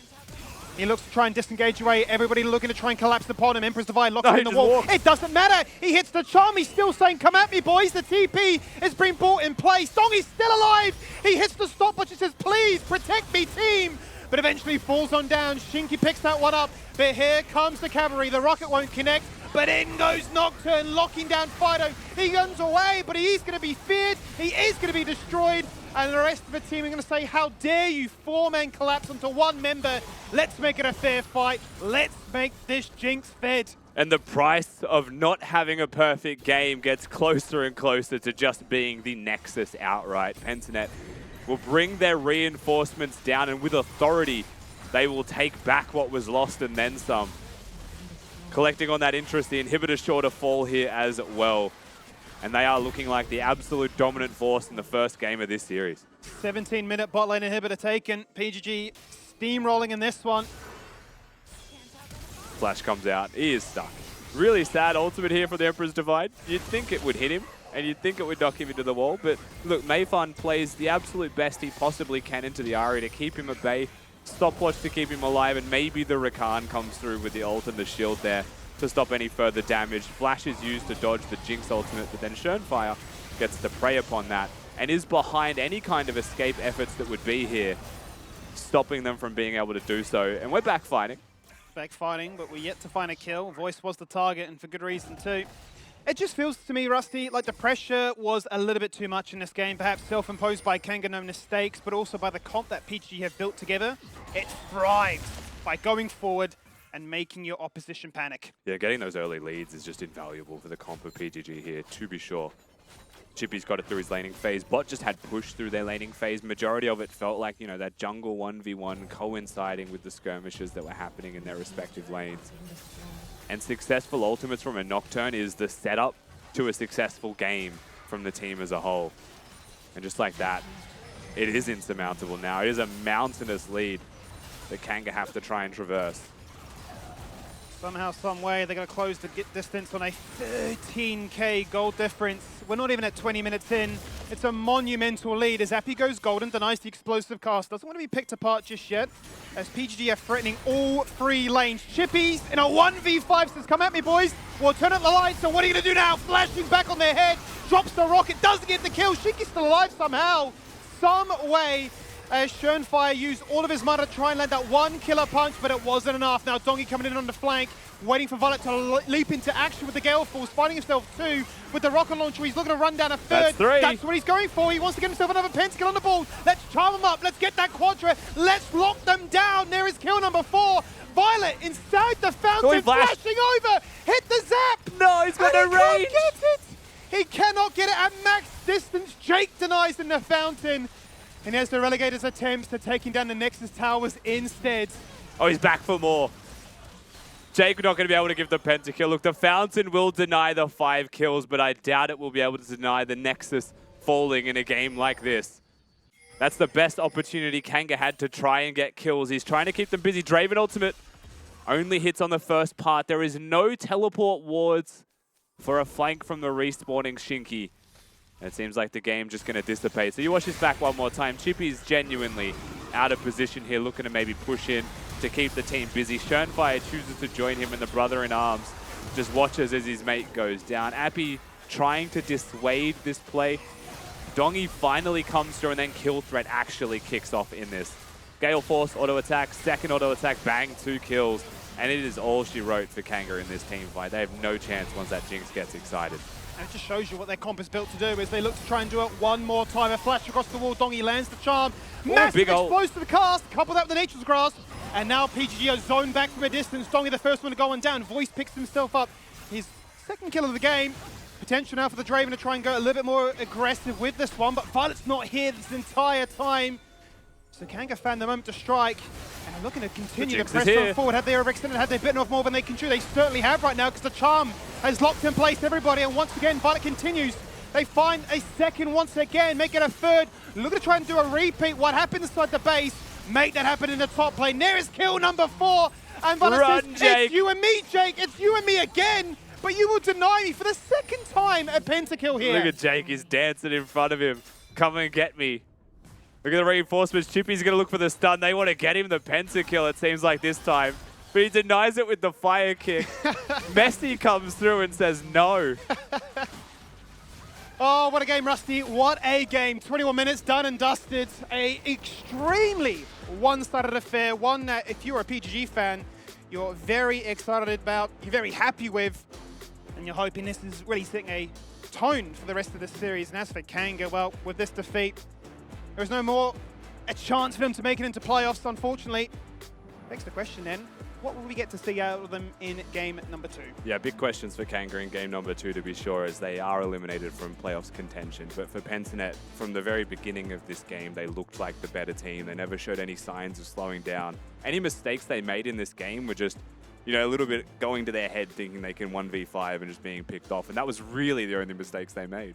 They were having a lot of fun, and I'm happy for PGG because their early game paid dividends. My goodness, they had a fantastic start. I mean, Chippy's at 10 minutes, kind of just cutting the minion wave. He's just like diving behind turrets, doing whatever he wants. Why is this the one replay we get? This is the first death. We were saying backstage this is potential for a perfect game, and I heard you guys say on cast as well. Yeah, Max was like, perfect game. I was like, bro, last time you said that about PGG, they then all died. And then Rusty was like, oh, this is a perfect game. I'm like, oh, maybe it'll cancel out and they'll get a perfect game. Anyway. We said it twice, and that was the 2 near deaths from Doggy, and the 2nd time he actually died. It's like this guy is in our ears right now.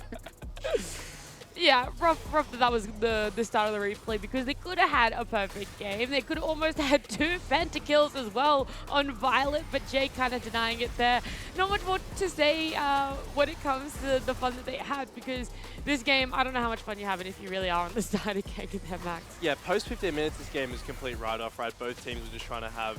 I mean, Violet was trying to get a pentakill. It came very close with 2 quadras, but didn't get it in the end. But it really was the early game, and I wanted to bring up something that PGG have said in their interviews from playing against PCS, which was the fact that the game is played from level 1. And to me, this game, that was a prime example of PGG realizing that, okay, we actually are going to be sentient, we are going to take our advantages from the second we led onto the Rift. To me, top lane, big, like he was under not only the first tier turret, but the second tier turret proxying. He got 4 plates solo in his lane, just absolutely demolishing Shinky up in that top lane. But all across the board as well, right, they were using their priority mid lane toward the Raptor camp, get the vision of Mayfun. They were using those ultimates towards the bot lane the second they came up, and it really felt like they were just ahead everywhere. They stayed ahead, and they just choked them out. Kanga had no opportunities this game. And that was one of my big concerns coming into the series, right, is the fact of how well Chippy's performed in his last series with the double jacks, and you're thinking, how can Shinky look to punish that? Triple carry bans, still bust at the ranks, and still acts like you don't even exist. I asked you guys what the TLDR was of last week for PGG, and you guys said Chippies. Clearly, that's carried over, and that's happening again. I don't know if you can take away too much more from this game. We can have a look at the stats here, but there really isn't anything else that you can dive too much on into. You explained what the comp was, Max, that PGG had drafted for themselves. The worries that we had with Kanga doing this 4 Protect 1, are they able to have the positioning for it? So it's great to see that PGG knew their timings, they hit it, they just absolutely ran away with it. And it does then now question when they flip sides, something we've only seen once so far, how that one's going to go into it. Maybe this was a tactic for them. Maybe they had a lot of strength, a lot of belief that they were going to be getting red side for the first game. It only really mattered for potentially 1 game per se that Kanga wouldn't be in that contention. They're like, this is a series for us where maybe we could trial it up and have a bit of a go at that blue side too. I still think you don't want to go too far in the experimental phase. You do want to lock in that 2-0 to give yourself the best chance of getting that top 4. But that being said, I think it is nice to see them switching it up. To me, the biggest question is what do Kanga do now, right? Because obviously they are completely out of contention, unfortunately. Look, just because you're not going to playoffs doesn't mean you can't end your regular split on a win. And that's what I'm saying. Are they going to try to play spoiler and be like, okay, well, if we can't have this playoffs, you're not going to have top 4, we'll take you down with us? Or are they going to go for that experimental mid-jungle style flip and go more about just doing something completely off meta? So, yeah, it's completely up in the air for me. I would be spiteful. That's where I'd go Rusty. I suspect they might. I suspect maybe not spiteful, but I suspect we might get something a little bit different from Kanga in this second game. For me, the big takeaway was that the Azir first pick was fine for Kanga. I don't think that was an issue. It's the first 5 minutes of the game that if Kanga's coaching staff watched that and they're like, imagine being Mayfun, because he almost looked like he was on Pentanet with their vision seeing him permanently. Then you know exactly where he was. Like if you're new to competitive League of Legends and you're like playing an amateur, I think you watch the first 6 minutes of this game to see how team difference is jungle difference, and then jungle difference is team difference as a result, right? Like they allowed Shernfire to make only good decisions, and then he just gets one good playoff, right? Gets to choose his fights, and suddenly the game felt like it was a write-off. So I think a great example on how to play clean League of Legends here by PGG, and something that a lot of people can take a lot from. I want to talk about that Azir pick a little bit more because you kind of brushed over it, I want to say, during the draft. Was like, is there actually potential for the flex when they picked up the Azir, or was that just more like, hey, we're wishful thinking? Definitely not. Okay. Very wishful. Hey, you got me the wishing. other side, if we were somehow some, like, time travel machine can. and Dongy goes back to being Winter and he's a top laner and like, yeah, Azir can go top, but we're not in that parallel. We were just like, it is literally just a him, champ, and no one else. I was like, hey, maybe you guys giving me a Chippy's like, I'll play mid, bro, and you're like, Chippies has done it before. He has? I can confirm that much. We're not ruling anything out here. 2019, they used to switch with Shock and Chippies would play different champions and different roles. Sure. Yeah. Interesting. Exactly, that's what I'm saying. Yeah. All right. Sorry. I missed you guys. Oh, it's so good to be We're just back. having a moment. Yeah, you are. I understand it. I want to moment. I do believe we've got some more from the fans. I'm putting our production on the spot. I believe that's what they whispered in my ear. We asked you guys your favorite champion rework, and we've gotten a real squid submit here. He said Dead Gangplank is the best Gangplank. So what kind of a rework? Is he referring to the same one as earlier? I think I think so. Where he just essentially wants it removed. Do you know my favorite rework? It's actually Zeri, because she went from being broken to broken. Just broken in a different way. Yeah. Oh, we're building AD now. Oh, we're building a Sheen now. We're building tank items. We're building AP. We're broken. That Titanic build was the best. That was healthy. You didn't like the Luden's W, Max? Oh no, that was great That as well. was The one that like broken. Lux lasered you on a 4-second cooldown. Yeah. No, that was cool. Yeah, yeah. That was chill. Yeah. Disgusting. We'll see what else our fans have said. Marcus said Evelyn. True. She's just too fun. Old Evelyn was so like her What was ult old just Evelyn? seemed so weird. What was the old ult? It how do I describe this? It was like a circle thing. It was It created a circle thing that like slowed you, if that makes sense. Like an AoE circle Like a around flash? you, Like or an you AoE put it somewhere? circle, I can't remember. It was pretty close range. Okay. And like it's just slowed a lot of people. Did like hate spikes or whatever, and did damage. I don't know if you guys It's like remember a really that. I short don't remember. CD, but like utility kind of ult. No, it was like a decent ult, but Oh. like to me the thing now is her ult is just so much cooler now. Her Like, ult's yes, super cool It's now. horrifically annoying to play against, but when you're playing Evelyn, it's great. Yeah. I don't think the ult's the annoying part though. Like it's the No, it's the invisibility. invisibility. Yes. Yeah. That's for any champion. No one wants to have to deal with invisibility. No. Ugh, yuck. What else do we have on our screen going up? Kezzy said, I really liked the Aurelion Soul rework. It was very balanced and fair. Poggers. Whenever you're at Pog is like the full word with an Yeah. exclamation mark, it's going well. Yeah. Thanks, yeah. That's real Pog. It's like a Comic Poggers. Sans response to Yeah. that. Poggers. Poggers, wow. Rainbow text. Poggers. Wavy text. I feel like I've just time traveled back to like 2004. 2004. Yeah, just back at high school. I'm thinking Comic Sans are the coolest Changing all those fonts for your PowerPoint font. presentation Yes, for bold. homework. Wow, cool. Were you guys ever like you were told you weren't allowed to have like more than a certain number of types? The word arts More and than stuff. yeah. Yeah. More than a certain number of different fonts in like a PowerPoint. Why would you do that though? That'd just be like so disorienting, no? Like reading like a Times New Roman, then a Calibri. Max, when you're 7, that's hype. That's what I'm It's saying. pretty Yeah, hard. yeah, it is pretty hard. That's not as exciting as Ah. like mixing every Are you single what, word. type A over there? Everything has to be all the I am same. type A, OCD It has to be. has to be uniform. Calibri size 12 body. This guy's got it on I won't lockdown. budge. Find the uni student on this couch. I won't budge. That's right. Oh, look, that one's bad. Another from the fans popping up here. Carmen. He Old said that Nunu. his favorite champion rework was old Nunu. None of these are needs this guy actually. back. Which is your favorite reworks? It's Yeah. like, what's your Which is- least yeah. favorite Which rework? is reminiscing, aren't we? Yeah. Oh, my favorite rework was when they first originally released it and then ruined it. Yeah, that the was my favorite pre-work. rework. Yeah. Rework. Old Nunu Nunu's was hype. support. Old Nunu was hype. Oh, Because he Nunu used to just Cogmore. throw snowballs. So boring though, Yeah. man. So boring to play. Common trend here with a lot of these old champions is that they were very boring, right? But they did their job well, and everyone misses the part where they did their job well. You know what? I like where League is at right now. You guys aren't selling me on old League. Yeah, no, that's Old Lee was fair. so goated. Like, that's the old Yumi. You just press W in lane, you 80 carried 1v9. Mm-hmm. Aren't we all just nostalgia pilled? Like, Yeah. For Old sure, League, for sure. objectively trash, but in our minds, it was the best thing ever. Probably I mean, 'cause we I were even have trash and it that. was I fun. even have that. Yeah. But I have like all the way from back like when we didn't have O servers. We always talk about this. And like you had to play on NA. That's like the old League I have when I think of nostalgia. So like there isn't really anything good in comparison because I'm like, I don't have to play on 180 ping anymore. Landing an Alistair combo on 180 ping was the Oh, you was did actually you did hype. feel the best. You would say yeah, to your friends, no, that like, is I true. can do that. You I can do can't. anything. I'm the best. Yeah, I set my macro to hit Q and E at the Yeah. same time. Yeah, I just have a better gaming chair than you. Chatting. Chatting. Oh, we got one more, I believe, from the fans before we wrap this one up. Mitchell said, Oh. blow up of the century. I think the old Poppy ult was hype, and I don't know if that's an What's old Poppy arguable ult? Do you point. remember? You The used to lock single you. out one Yeah. person and Yeah. just duel them, and no one else could deal damage to They you. could only damage. Yeah, you were the only two people that could damage each That's other. cool. Middle of a team fight, 1v1. No one does that? That's cool. But you just pick Really the AD anymore, carry. hey. Mordekaiser ult technically. But you're not Yeah. like there. But you are watching that Yeah, 1v1 as opposed yeah. to going to like another Yeah. realm. And now you're in a Exactly. Shadow Realm. Yeah. Exactly.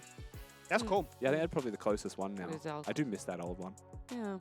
There's The a, model though, the upgrade was so Yeah, I good. was gonna That say, old Poppy just True. the we worst should say ever. the rework isn't just how you play, but Yeah. maybe how the model looks Yeah. now and how the champion has Yeah. had a little bit of a glow up for all the skins Oh, or something big like glow that. up. Visually, Yeah. they all have. big time. A visual rework. Maybe that's what we should also need to include in there. But look, it was only game number 1 at PGG. Had a very dominating victory against Kanga. But hey, Kanga, they have a chance to bounce back. We've got our game number 2 in this best of 2 coming after this break.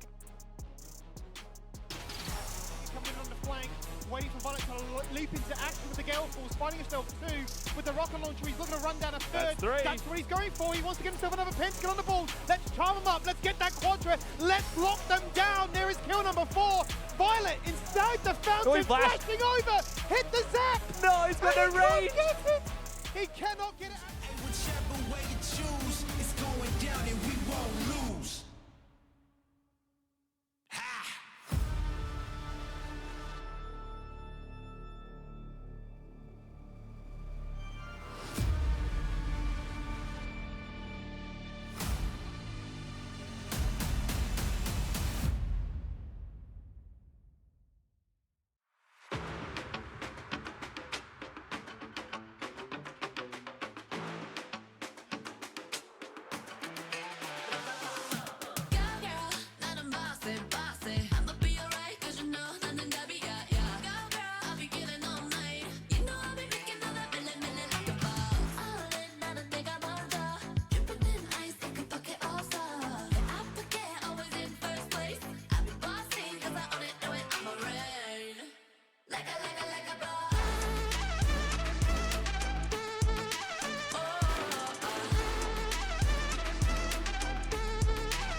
flexing. Oh God, oh God.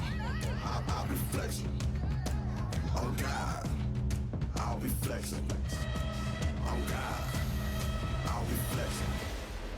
Oh God, when it talks right, can't stop talking. You might say I'm fat, but I say I'm bulking. Shot in the leg, they ain't talking. But free me, stop talking.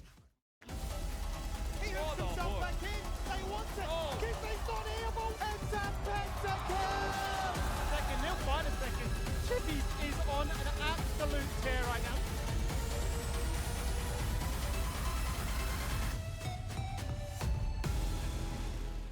Kanga versus Pentanet. Game 1 already concluded. Game number 2 coming up on our screens very soon. And for what feels like one of the first times, it isn't, but it feels like it, Pentanet are going to be on blue side, and they chose it for themselves, Max. Voluntarily, I know. yeah. It is weird that they're not actually like being me. forced into this. So the question remains, what are they going to first pick? Do they just want the practice before they head into playoffs where they will undoubtedly be forced to play blue side? Yep. We will see.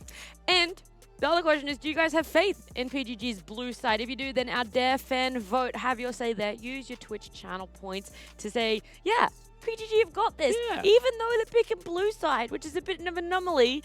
What did I just say? That's a big word. And you got through it, and you did it, and and you smashed it. And I aced it. Or you go, I'm just like how Nat's speaking, and I'm in shambles, and I don't know what to do. So you're just going to randomly put your channel points towards a team. That's Shut your eyes. Just max points go. on whatever one you choose. Eeny, meeny, I reckon miny, you Spin the just- globe, wherever it lands. I was Educate just ball. about to do that. I was doing the motion. Another motion I'm doing is pointing at the screen because champ select. It's ready.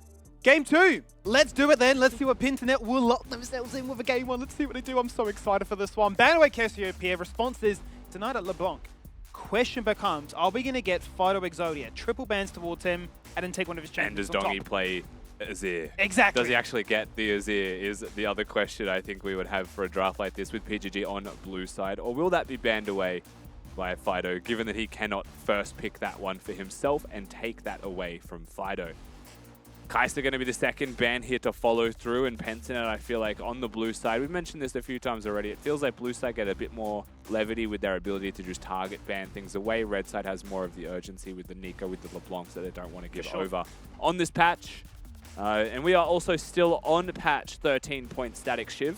That's right. So we still have that one being picked and seen constantly, which is why you're seeing that Kai'Sa ban there. Certainly is. Champion has been predominantly played in the bot lane, but we've definitely seen it picked in the mid lane as well now. So another champion to add into the fold of being flexible and just been a bit of a nuisance to try and understand it as the draft unfolds. They're going to reserve the Tristana ban once again. Doesn't matter what side it is. It's just, okay, Fido not allowed to play that champion here. And now the question, with Ari denied, with Razir up, do PGG say it's our time to use this champion? Or the Ivan's up. with the Ivan that was denied away in game 1, it's up and available, it's time to play. I think it's been banned from them ever since we've been on this patch. It's either them or Mammoth. I think it might even be both of these teams where it has been permanently picked or banned since the patch came about, and Ivan has been a prolific feature. Shenfire definitely an Ivan player. Is certainly a utility style jungler for the rest of his squad and enables a lot of strength from his laners. This is always has been, and it feels like always will be, the standard counter pick to Ivern with the Kha'Zix that follows through. Yep. You get to play hyper aggressively, and if you get a chance to invade the jungle, deal with the Ivern, steal away some camps or pressure him, suddenly you control the map because you have kill threat over him and you don't let him set up prime those friends of the jungle that he then makes disappear.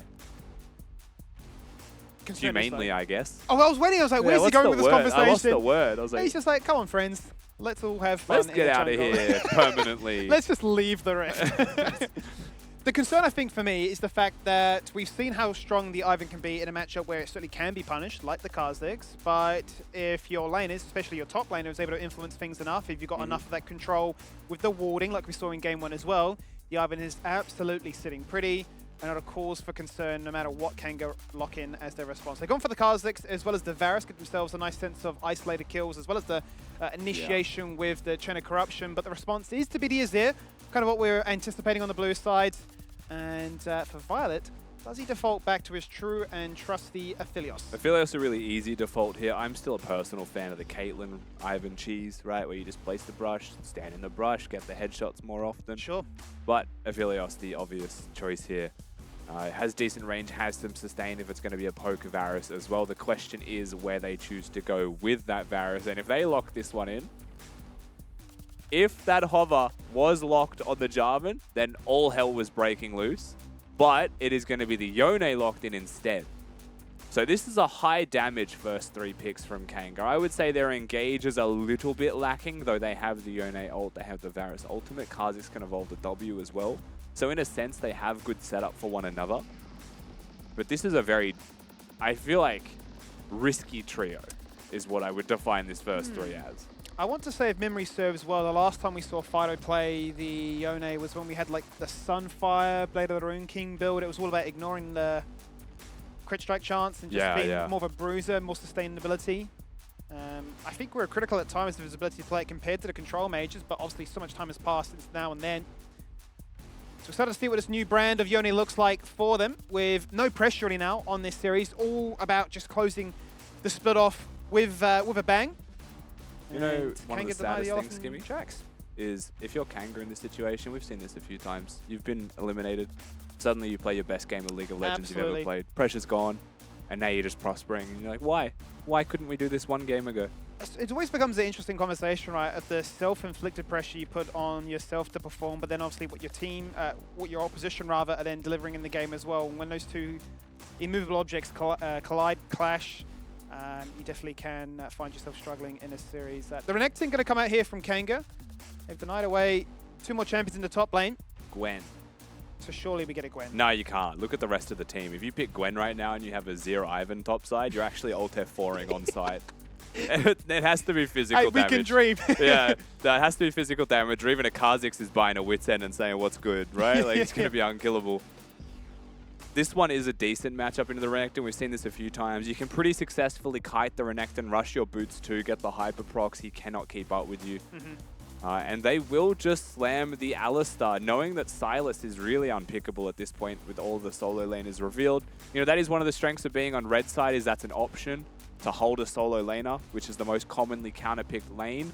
The second most common is the support comp counter, but I still don't look at the Morgana and say that's a comp counter, though I guess there is some merit into it, right? Like, if you use the Headbutt Pulverize, useless.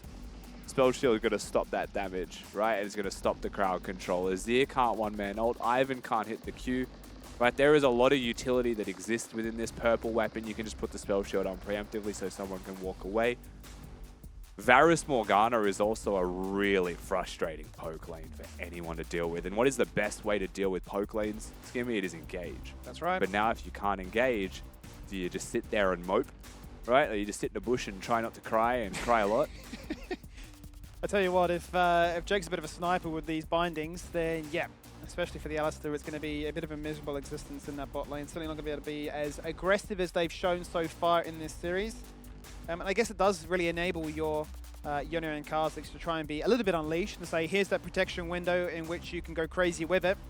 Can you get that job done? Can you be explosive enough to try and remove somebody from the equation on the side of PGG? So a very different comp, actually, from both teams coming into Game 2. Very different idea, identity. And I suppose we throw it back to your point before, with the pressure now off, such a drastic shift from Kanga. Will they play their best brand of League to date? Yeah, I mean, Kanga, no pressure anymore. Will they play their best? That is our first question. What will we get from them? Certainly to be seen as it stands with the draft, though. I mean, a Kha'Zix, a Varus, a Morgana, they can play kind of like a poke composition can. They have the opportunity to look at all innings straight after as well. All of those champions with tools to enable engage. They have plenty of pick options there. I'm looking at bot lane and saying it's still the crux of the team overall. Fido and his Yone can be a difference maker if he gets fed, can 1v9 games for sure. I do kind of wish that Shinky was on some kind of engaged tank if possible, but he's going to have to go for the Renekton. So the execution and difficulty for this comp goes up just a little bit more if they want to find flanks, etc., to make those plays be more successful.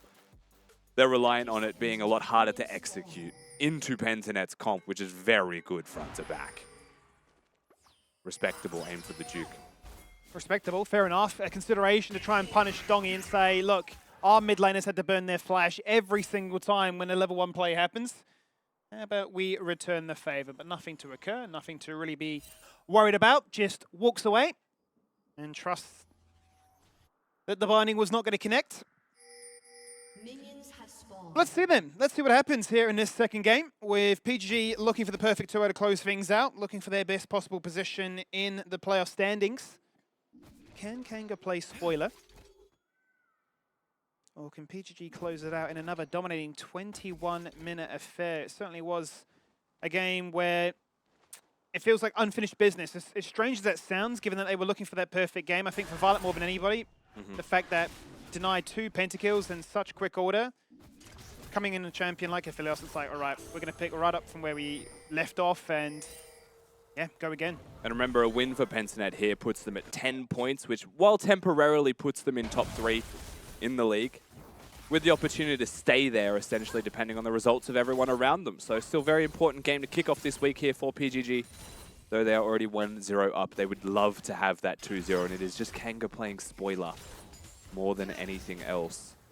As we get into this game properly, Schönfire did take a little bit of damage in mid lane, but it seems like he got most of his health bar back and is just prepping all of those camps. A good chef of the jungle position. Uppy, of course, recognizing that it was a blinding start, has a bit of freedom to throw down some headbutts here and there, but it feels like just a couple of frustrating headbutts at the ranged auto attacks of Jake. And also, let's just quickly highlight that it is double ignite. for both of these supports as well. They are hunting for those kills for sure. Certainly our difference has to be though between the AD carries, as Ghost is picked up here by Voice, opting for the lethal tempo. So you're imagining an on-hit build. As opposed to Violet is forced to go for the cleanse, given the amount of CC that Kanga certainly do have, especially their bot 2v2. Mayfan already countered. Looking for the play right now on towards Dongi, but Schönfire's right here and ready to wait, and ready to try and make his impact felt straight away. Spider is going to jump in, but despite them starting up the play, they're the ones walking away worse for wear. Yeah, that was a hard loss there from Kanga in the 2v2. Nice little stun here from Shinky in top lane, going to put some damage down Chippies. We'll see if he can turn and actually counter with a hyper proc. It's going to be one off. So good little trade from Shinky with the Rage Bar procced.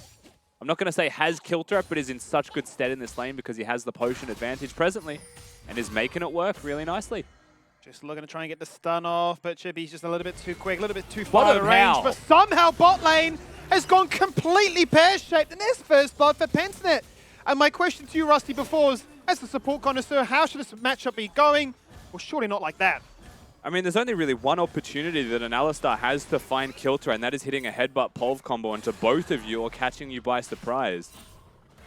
So we'll have to see how this one played out. Hopefully we get a replay of that, because that's not something that I expected to see. Maybe one pick if possible, but usually the flash used by the support should save you. Maybe it was just perfect cycling to the purple weapon here and timing from the side of Violet, right? To have that extra bit of crowd control that a Morgana can't get you out of. As we do look back to the jungle position here and see that Mayfan kiting those camps to stop Schönfire, who cannot prep it, and it will be smited away. But still being constantly seen, constantly pressured. Pentanet have such a good read on where he is. Just the classic Ivan matchup, invading the Kazakhs. So the full combo was spell shielded, which means the spell shield is on cooldown. So I think maybe instant engage the second it's available to be used again. Flashes the binding, headbutts him back in. Yeah, easy kill. Wow. I would love to see what the spell shield cooldown is, because I feel like at the time that he died, it was probably back, or like 1 second away from being back. But that's a brilliant way to play it out as we look mid. Triple pinch, completely denied. The mobility even is there, just a little bit too much to bear. But yeah, fantastic play there from Appy. Finds his moment to strike. Outplays and gets them on. And that's hard to do. I feel like off the top of my head, Alistar's combo is maybe like 3 to 5 seconds faster than a Morgana's spell shield window. So you always have the opportunity to engage immediately twice. But to make it happen so successfully and to dodge a binding by flashing to have the engage angle, very impressive. Jake's in his own head. I was just going to say, Dongi 2, Jake 0 still with the bindings in mid lane to try and catch him out. And how many jukes have happened, Timmy? How many jukes? Name the jukes that we've seen from Dongi. We're at 0 and counting, and Jake hasn't hit a bind. Try to hit me. I'm not going to juke it. You certainly think I am. It's paper, scissors, rock. Appy. Stunning up there with the passive. A stun. Found there by the Black Shield. Misses the binding again. Oh no. We're just more interested in the binding than anything really at this point. They've got our own little mini game going on here. Looking for the dive bottom, no spell shield. So much is going to be missed. That was a zoning binding. Yes, this game. Zoning binding. Oh, that combo though. Oh no, that doesn't feel too good. Jake's in trouble. And Gravitum infers that Schönfire's going to find his first kill of this game as well. And then a 3v2. What can Mayfan really do to try and answer back? Not a whole bunch, I'll tell you that much. Ignite goes out very early onto Voice. They knock him up, and that's not the combo you're looking for, Appy. Doesn't matter though, because the Gravitum is there, locks him in place, and does force away a flash from the Varus, but Violet does not care at all. And with the red and white, push them all the way back to their second turret. Yeah, Violet simply does not care. Schönfire on vision, so they know he's here, and Mayfan may look for his angle. Does cancel it. Looking for the 1v1, it's isolated, it is. Oh no, it's not confirmed! How low was he? 5 HP, absolutely. I mean, it had to be less than 5, right? By the time he got the regeneration, we looked at him, it was 15 health. Wow. Insanely unlucky for Mayfan, who plays that one out really nicely around vision to find an angle. Times it as best he possibly could. Just couldn't get the result. So unfortunate. Kanga unable to try and answer back anyway at this stage. Would have done wonders for Mayfan. Shinky was controlling top lane pretty well while last we looked. We're back and the shoe's on the other foot. Both have teleported. Suddenly Shinky, less than half HP, no sustaining this lane. Shoes have been upgraded for Chippies, so he's feeling a little bit too nimble now to try and be caught supposedly by Renekton. Just going to walk up in your face, get another Demolish proc off, and now just zoom you away with the Demolish, or rather the Boomerang into Hyper proc. Make it near impossible now. Hello. There is the Soul being unbound, and there is the stun.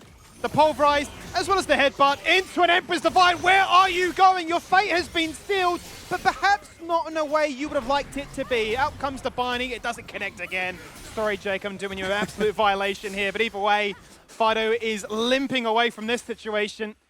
And PGG are just living their best life. Skimmy getting a yellow card here. Fido with 1 HP. He also slinks away, so perhaps the equalizer for the fact that Schönfire could have died before here as well. Fido incredibly close to falling. Looking back top lane, that's going to be Plate's top. Chippy's about to hit Mega now. Fido stays. Get some fruit. Feeling a little bit hungry. Very nicely set up by Jake. 5 a day. That's it, he's got his 5. He's happy now, isn't he? Just needs a couple of fruit. Somehow Shinky is nearly dead, being saved by the Dominus. Ultimate OP. Happy spotted. Here comes Appy, and Mayfun's like, He was busy evolving. I'm not even going to be in the bush. No, he was stuck evolving. He couldn't move. Don't look at me, I'm naked. Voice is Don't dead. look at bot lane, because he's dead. Oh, Jake in trouble here as well. Violet looking like he wants to dive. I think with the green weapon, might be able to hit a couple of snipes. I don't think he'd be able to kill Jake now. He ticks over to level 5, however. Still set up really nice. This is a cull of Philios, who is 2-0-1. 3 plates complete. Nice try. Did not know where he was, so blindly almost stops him with that Void Spike over the bush.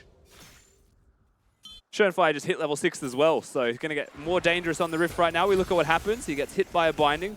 Now we can stop looking at Jake. Yes. But really nicely comboed, actually. Using the Moonlight Vigil, cycled with the green Q. So throws out 2 skill shots, hits the first one before the green Q connects, and is able to cycle the maximum DPS out. That's actually very impressive from Violet. Nicely executed. Not a care in the world, even it is to be a 1v2 at Cleanse, and you're A-OK. And as you already mentioned, it is that cold start. 17 stacks remaining, already with a bounty, already up by 33 CS. Oh. This Aphelios is going to do numbers. And Schönfire is surrounded by numbers, 1v3. And has really gifted Yone a freebie. I think the second he saw Voice, Varus with the ultimate walk around, just realized he was done for. Gets killed, they jump over the wall, spot him on the pathway to mid lane. They'll get themselves a little kill. Very nicely done. Still 2,000 gold down, but some money in their pockets is just so sorely needed. And it goes into the right hands. If you ever want to see Kanga win, give resources to Fido and watch magic happen. But just look how much time we spent looking at the mid lane. Once again, he goes in for the ultimate. Shot back underneath the turret as 2 ultimates connect, and Fido dashing to safety here. But it doesn't matter if he's got a shield from his own self or from the Morgana. He is still so low.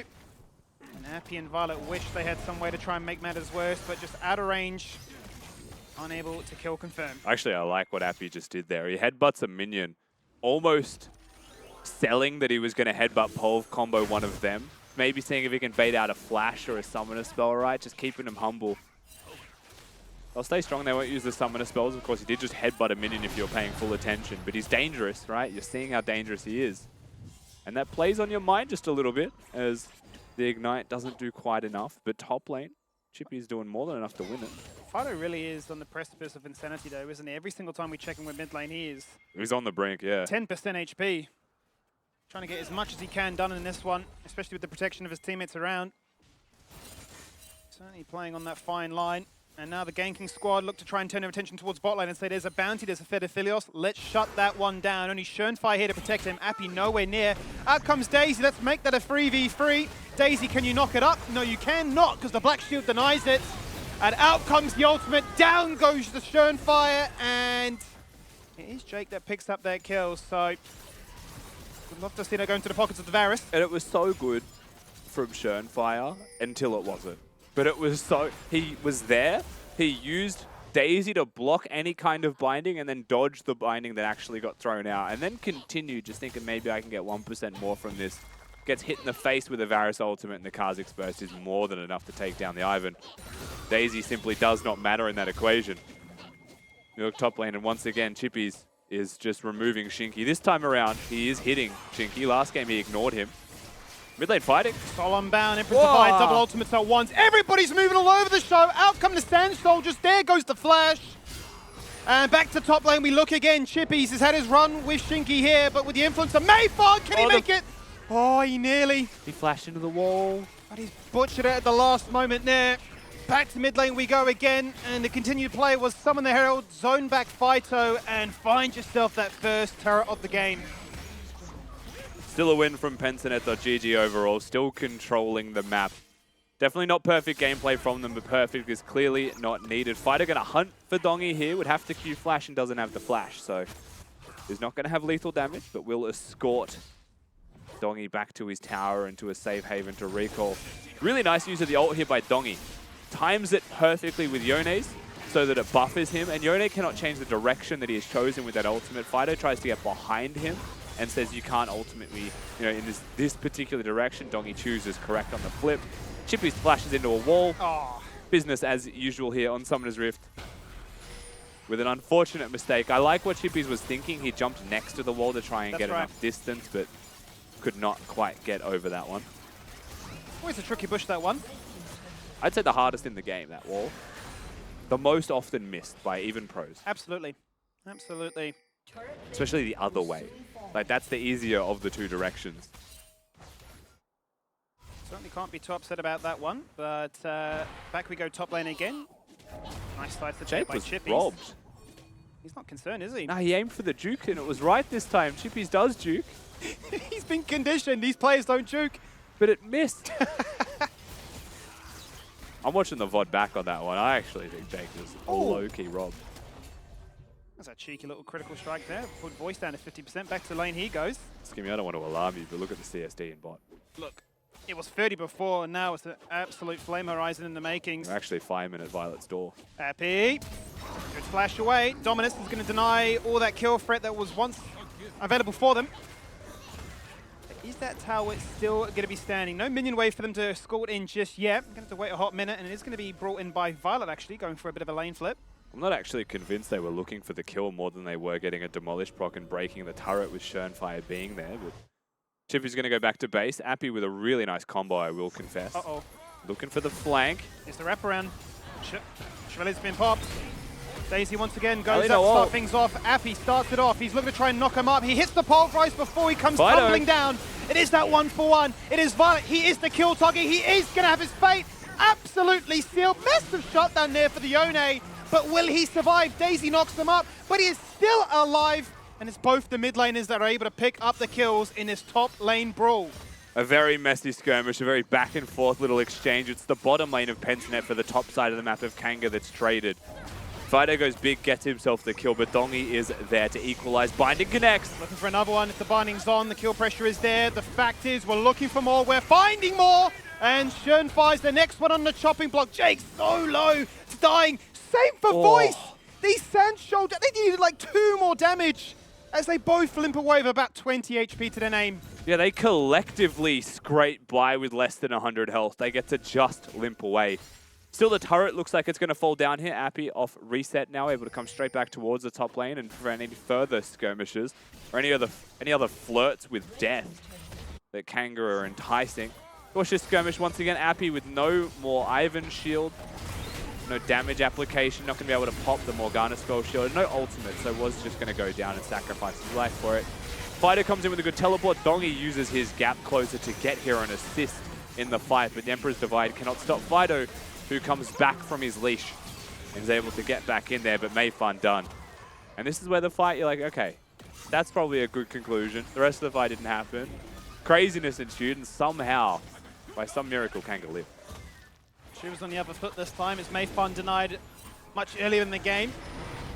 He's then given that second chance on life as a Chippy's result. with a 1v4 surrounded by so many members, going to leap to safety. Maybe say there's some fruit for me to collect. Dog do it. Not to be the case, and it does beg the question, why was Nar there? I guess confirming they were doing the Drake while their team is doing the Herald. Chippy's is not playing with fire, he is dancing in it. Discovered that it does actually do some damage. And goes down. Really hard force, like the pun or the joke, almost become like Freak and had to say, I had no idea what he was doing there. Or was that a little bit too much?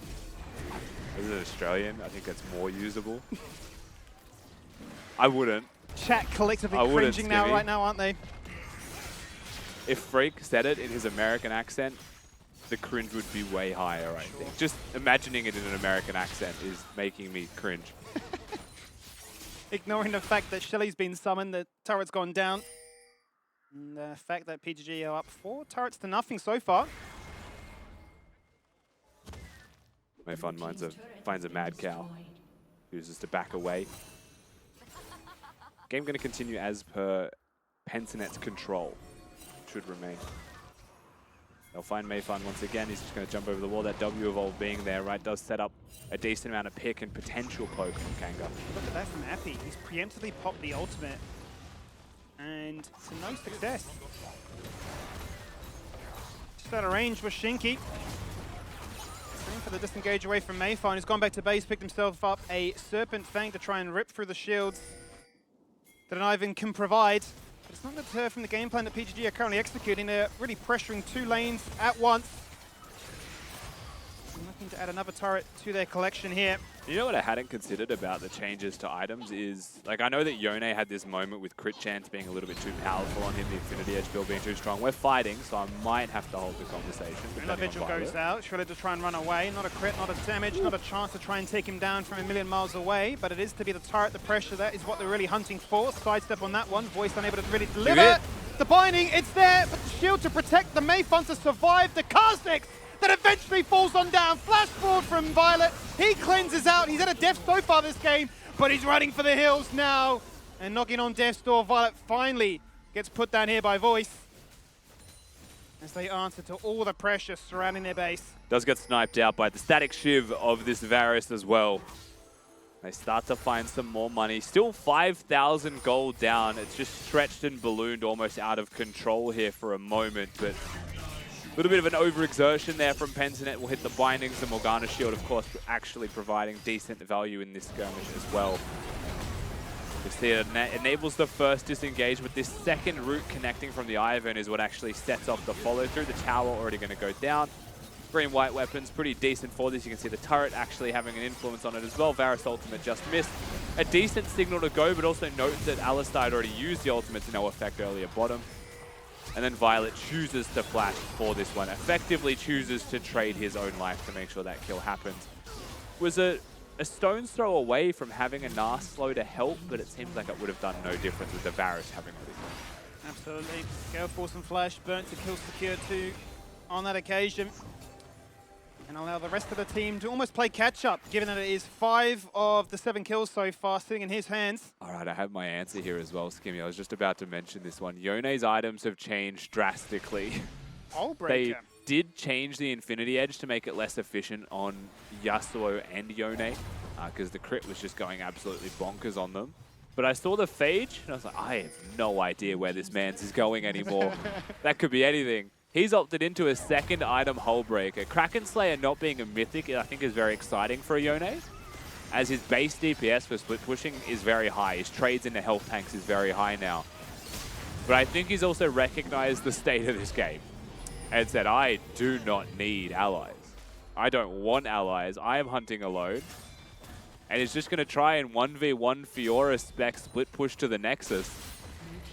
While the rest of his team just has a static Shiv Varus to clear waves, a W evolve Kha'Zix to help, you know, slow down any Pentinet engages and to clear. It does feel like we've gone full circle to split for Fido, because he's found himself in this situation so many times where he's just going to sit in a side lane and push to his heart's content. But now we finally evolved into our true form, which is Hull Breaker in your last game.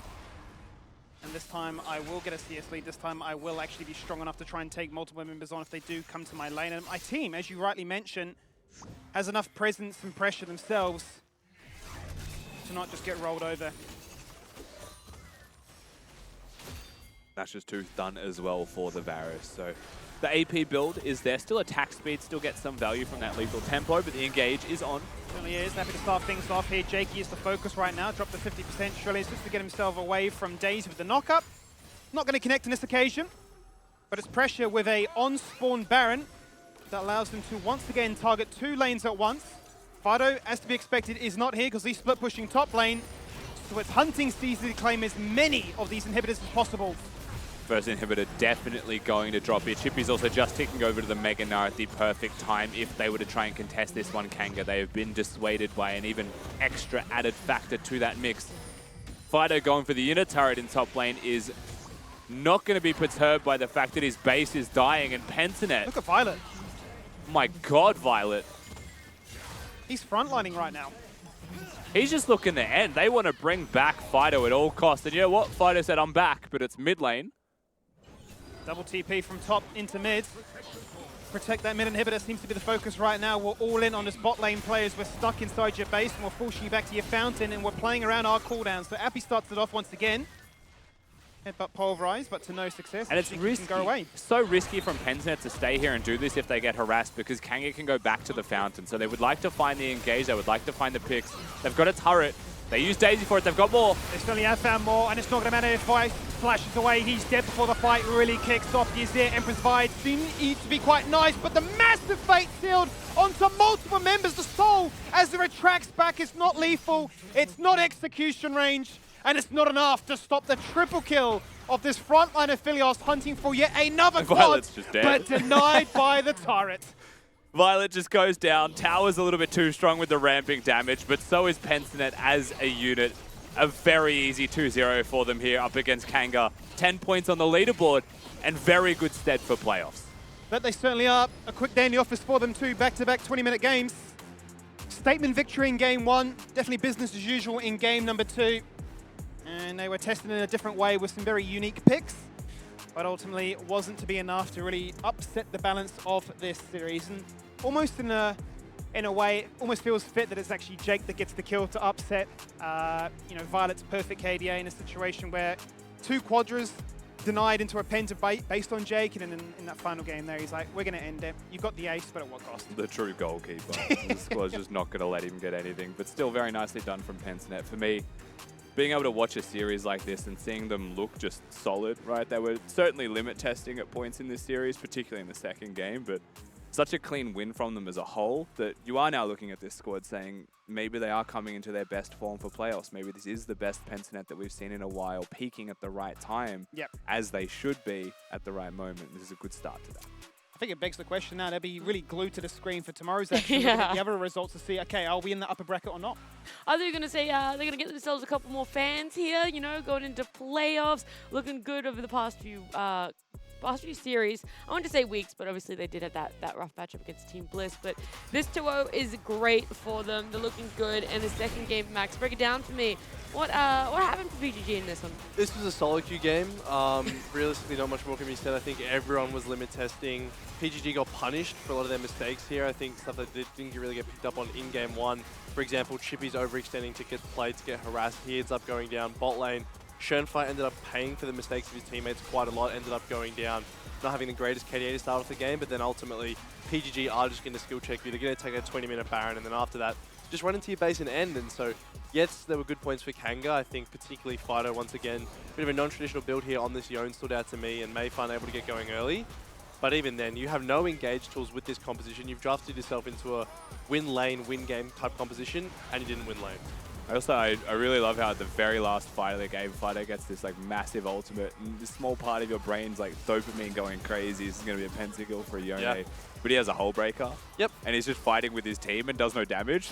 Like this cool looking fight results in absolutely nothing for them. And full respect for Pentanet as well for committing to this play, saying we know we can end, right? We know we're strong enough to make this happen. Look at that. Look at all that I'm nothingness. shouting, look at the Yone, and I'm like, but nobody's dying. Their HP bars that are so healthy. Oh, so many potential moments for Kanga. Unfortunately, couldn't get it done in game 2. Couldn't get it done in this series for themselves. It's rough. I was excited. I thought, hey, maybe they are pulling out something new. I like seeing the Morgana. I just like seeing teams do stuff new, right? I know you like to see the Morgana. I like seeing the Morgana. I mean, everything else, you're just like, whatever, we've seen it. We've all seen it. Oh, man. Where's the Amumu? We've seen That's it. boring. All right, guys, we get it. This could be your last game. Have some fun, but we've seen it. No, it was great. It was good for them, everything that they pulled out there. Anything else that stood out more so on how Pentanet drafted for themselves and how they played on this blue side that is so rare for them? I think the Azir priority with the Ivern very much saying, okay, we want to play for this hyper carry style front to back, just tons of DPS with this Velos and Azir. Something that they definitely got in their favor as well was the bot lane early on. Getting that first blood in this lane should be illegal, right? When you are winning the Alistar Aphelios matchup at level 3, certainly speaks volumes to how the rest of that game is going. And I think that this is one of the strengths of PGG, right? Is they get that one mistake in bot lane and then suddenly the game feels like it's over. Shenfire is so good at playing around that and making sure that the lead is consistently growing as soon as any crack shows in that bot lane. Yeah, well, Shenfire is on the line. We're going to get him for our post-game interview here. So, Shenfire, hey, congratulations on the 2-0. How are you feeling now that, you know, you guys go into playoffs and your whole regular split is kind of finished now? Well, you know, it's bittersweet. We finally got our 2-0s, but at the end of the season, but yeah, I'm not sure where we'll finish. Depends on what happens tomorrow. But honestly, it's not too much of a problem where we end up, as long as we perform in playoffs. Yeah, of course. And I guess speaking of your performance, you've had 2 2-0s back-to-back now, finding a bit more consistency. Do you feel like this is, I asked the same question to Violet, but do you feel like you always knew you were going to get to this point? Or is this something that you've been like, okay, this is a bit of a relief that finally we're here now in form? Nah, I mean, you're as good as your opponent makes you look, right? So it's hard to say actually where we're at, because I think our last 2 opponents, obviously we showed we can snowball the game, but that's not all the game. That's not all there is to it, sorry. I'm going to ask a little bit of a question. I had to get distracted. Did someone just walk in the background with a pet? Yep, that's our house pet right there. Can we see? Are we able to bring them on to your player cam? For next time, she's Okay. ran off. All right. I'm gonna hold you to that one. All right, whether it's pre-game, post-game, whatever it is, I'm gonna hold you to that That one. has to be a winner's interview. Okay. So. Of course. We're not going to do it on a loss. All right, sounds good. All right, I'll take note of that next time we're getting in for a winner's interview. But this one's not done yet. I do want to ask a little bit more of a question here, because I want to know about picking blue side here. You guys have always favored red side. This is a bit of a please tell me. You're probably not going to tell me, but why did you guys decide for blue side for yourselves today? That's a good question. I need to ask that to my coach myself. I really don't pay attention. I don't even know what side we're playing on until like 2 hours before the game or something when we do our meeting. But okay, yeah, I think you should ask our coach. That would be the best for that one. I'll say that one for the next interview then as well. Good to hear, good to hear. Now, looking at the playoffs, I wanted to get your take, because obviously first and second, that's locked to either Chiefs or Bliss. But who do you guys want as your first opponent out of the other teams remaining, you know, heading into the first week of playoffs? From what I know, I feel like Mammoth are kind of underdog, and Devils might seem to be the weakest. So it doesn't matter who we face, because ultimately we have to win, right, to go to PCS playoffs. So I'm interested just to see how, I guess, the bottom tier breaks down. I already know that I think Bliss is definitely better than Chiefs, but besides that, the Direwolves versus Mammoth would be interesting. Us versus Mammoth would be interesting. I think Mammoth versus actually all the top 4 teams are interesting, because they are on paper look like a bad team, but they're actually pretty decent. While you're already talking about some other teams, I asked Violet earlier as well. I'm having some troubles with my predictions here on the couch. For our next series, the Team Bliss Chiefs one, where would you put your predictions, Shenfire? How do you see that one playing out?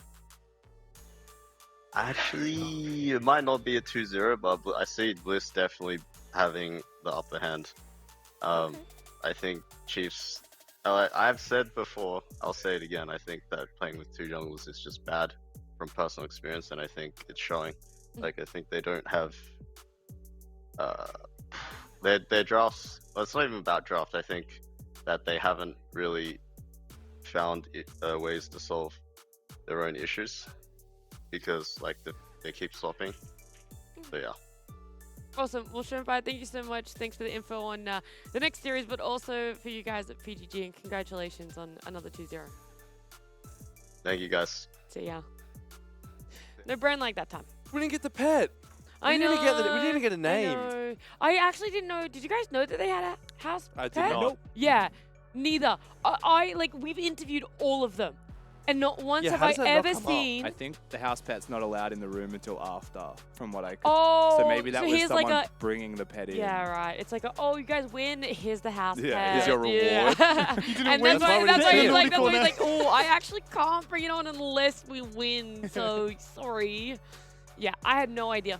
I don't know. Yeah. I didn't even know if it was like a tiny dog or a cat. Like, that's how small the glance that I got of it. Also, I like that he basically said what I said in the pregame. Penson would always say it doesn't matter, we have to verse them anyway. Yeah. Postgame, he's like, doesn't matter, we have to verse them Yep. anyway. See, I don't know about that statement because I think that yes, like you don't actually have to beat everyone, right? You don't Yeah. actually play everyone Yeah. in this playoffs format, and there are some matchups that are better than others. So I don't know necessarily if I'm 100% on board with that comment. I also don't know if I believe that having two junglers is objectively bad, because that's clearly a bias from experience, right? Like, he had a bad experience, doesn't mean it's bad. Like, I don't think the Chiefs hear Shonefire say that and say, man, he's right. Like, Oh, I Oh, think we're Kevin, gonna get mate, rid of sorry. one of them. Yeah. We're gonna get rid of one of them. someone's got to go. Everyone cast your votes. No, I think It's like Survivor out here. Yeah. I think it's very different depending on who the junglers are. I've done it. It worked when I did it. Yeah. Right? It didn't work when Shonefire did it. It's different for everyone. Yeah, there's a lot of different variables to something like that in the lineup, and it has had its advantages for Chiefs. Maybe Shonfire's right, though. Maybe it is a turnaround. Maybe it is crumbling a little bit. But that's our next series. We're not even up to that one yet. We're not up to discussing what's happening on the side of Chiefs because we've got to award our MVP. It's going to be to a Pentanet player because it was a 2-0 for them. Anyone really stood out? I feel like Violet got like Violet- 2 quadra kills in a triple. Yeah. So, He also won his lane 1v2. yes. Yeah. I'm Oh, going Violet. that play where he's Yeah. like alt and then Q The ult over the Q's top of so it. clean. That was nice. Yeah. All right, let's see if Twitch chat agrees with you. If it is just going to be going Yes, to sir. Violet. 23-7. 90 KP, man. That's No, nuts. you're supposed to say 23-7. 23-7. Is the exact same thing that I said. You're like 23-7. Sorry, he wasn't 23-7. He only died 3 times. 7 assists. I apologize for that. I'm nitpicking. It is an amazing KDA. Obviously, kill participation. I am. Yeah. The KP is just so illegal. Skimmy's still just looking at the KP number. It's just unbelievable. What a great player. Thank you. Yeah, that is what a great play. That is why you got MVP. You are so right, You're Skimmy. like, cool. You are so Great right, input. King. Thanks. I've never heard something more accurate. Have you, Thanks. Max? No, never. That's why we have Skimmy. For real, on fleek, nail emoji 100. That nail emoji, that's a different level of like devious. certainly Like does, when bro. you find yourself using that, you need to take a long, hard look in the mirror. Well, look, is so Skimmy, off you topic. used it. Now you got to take a long, hard look in a mirror. We've got the time for you to do that because we're going to jump to a break. When we come back, Venue Log meal time for a little bit of fun. Got a turret.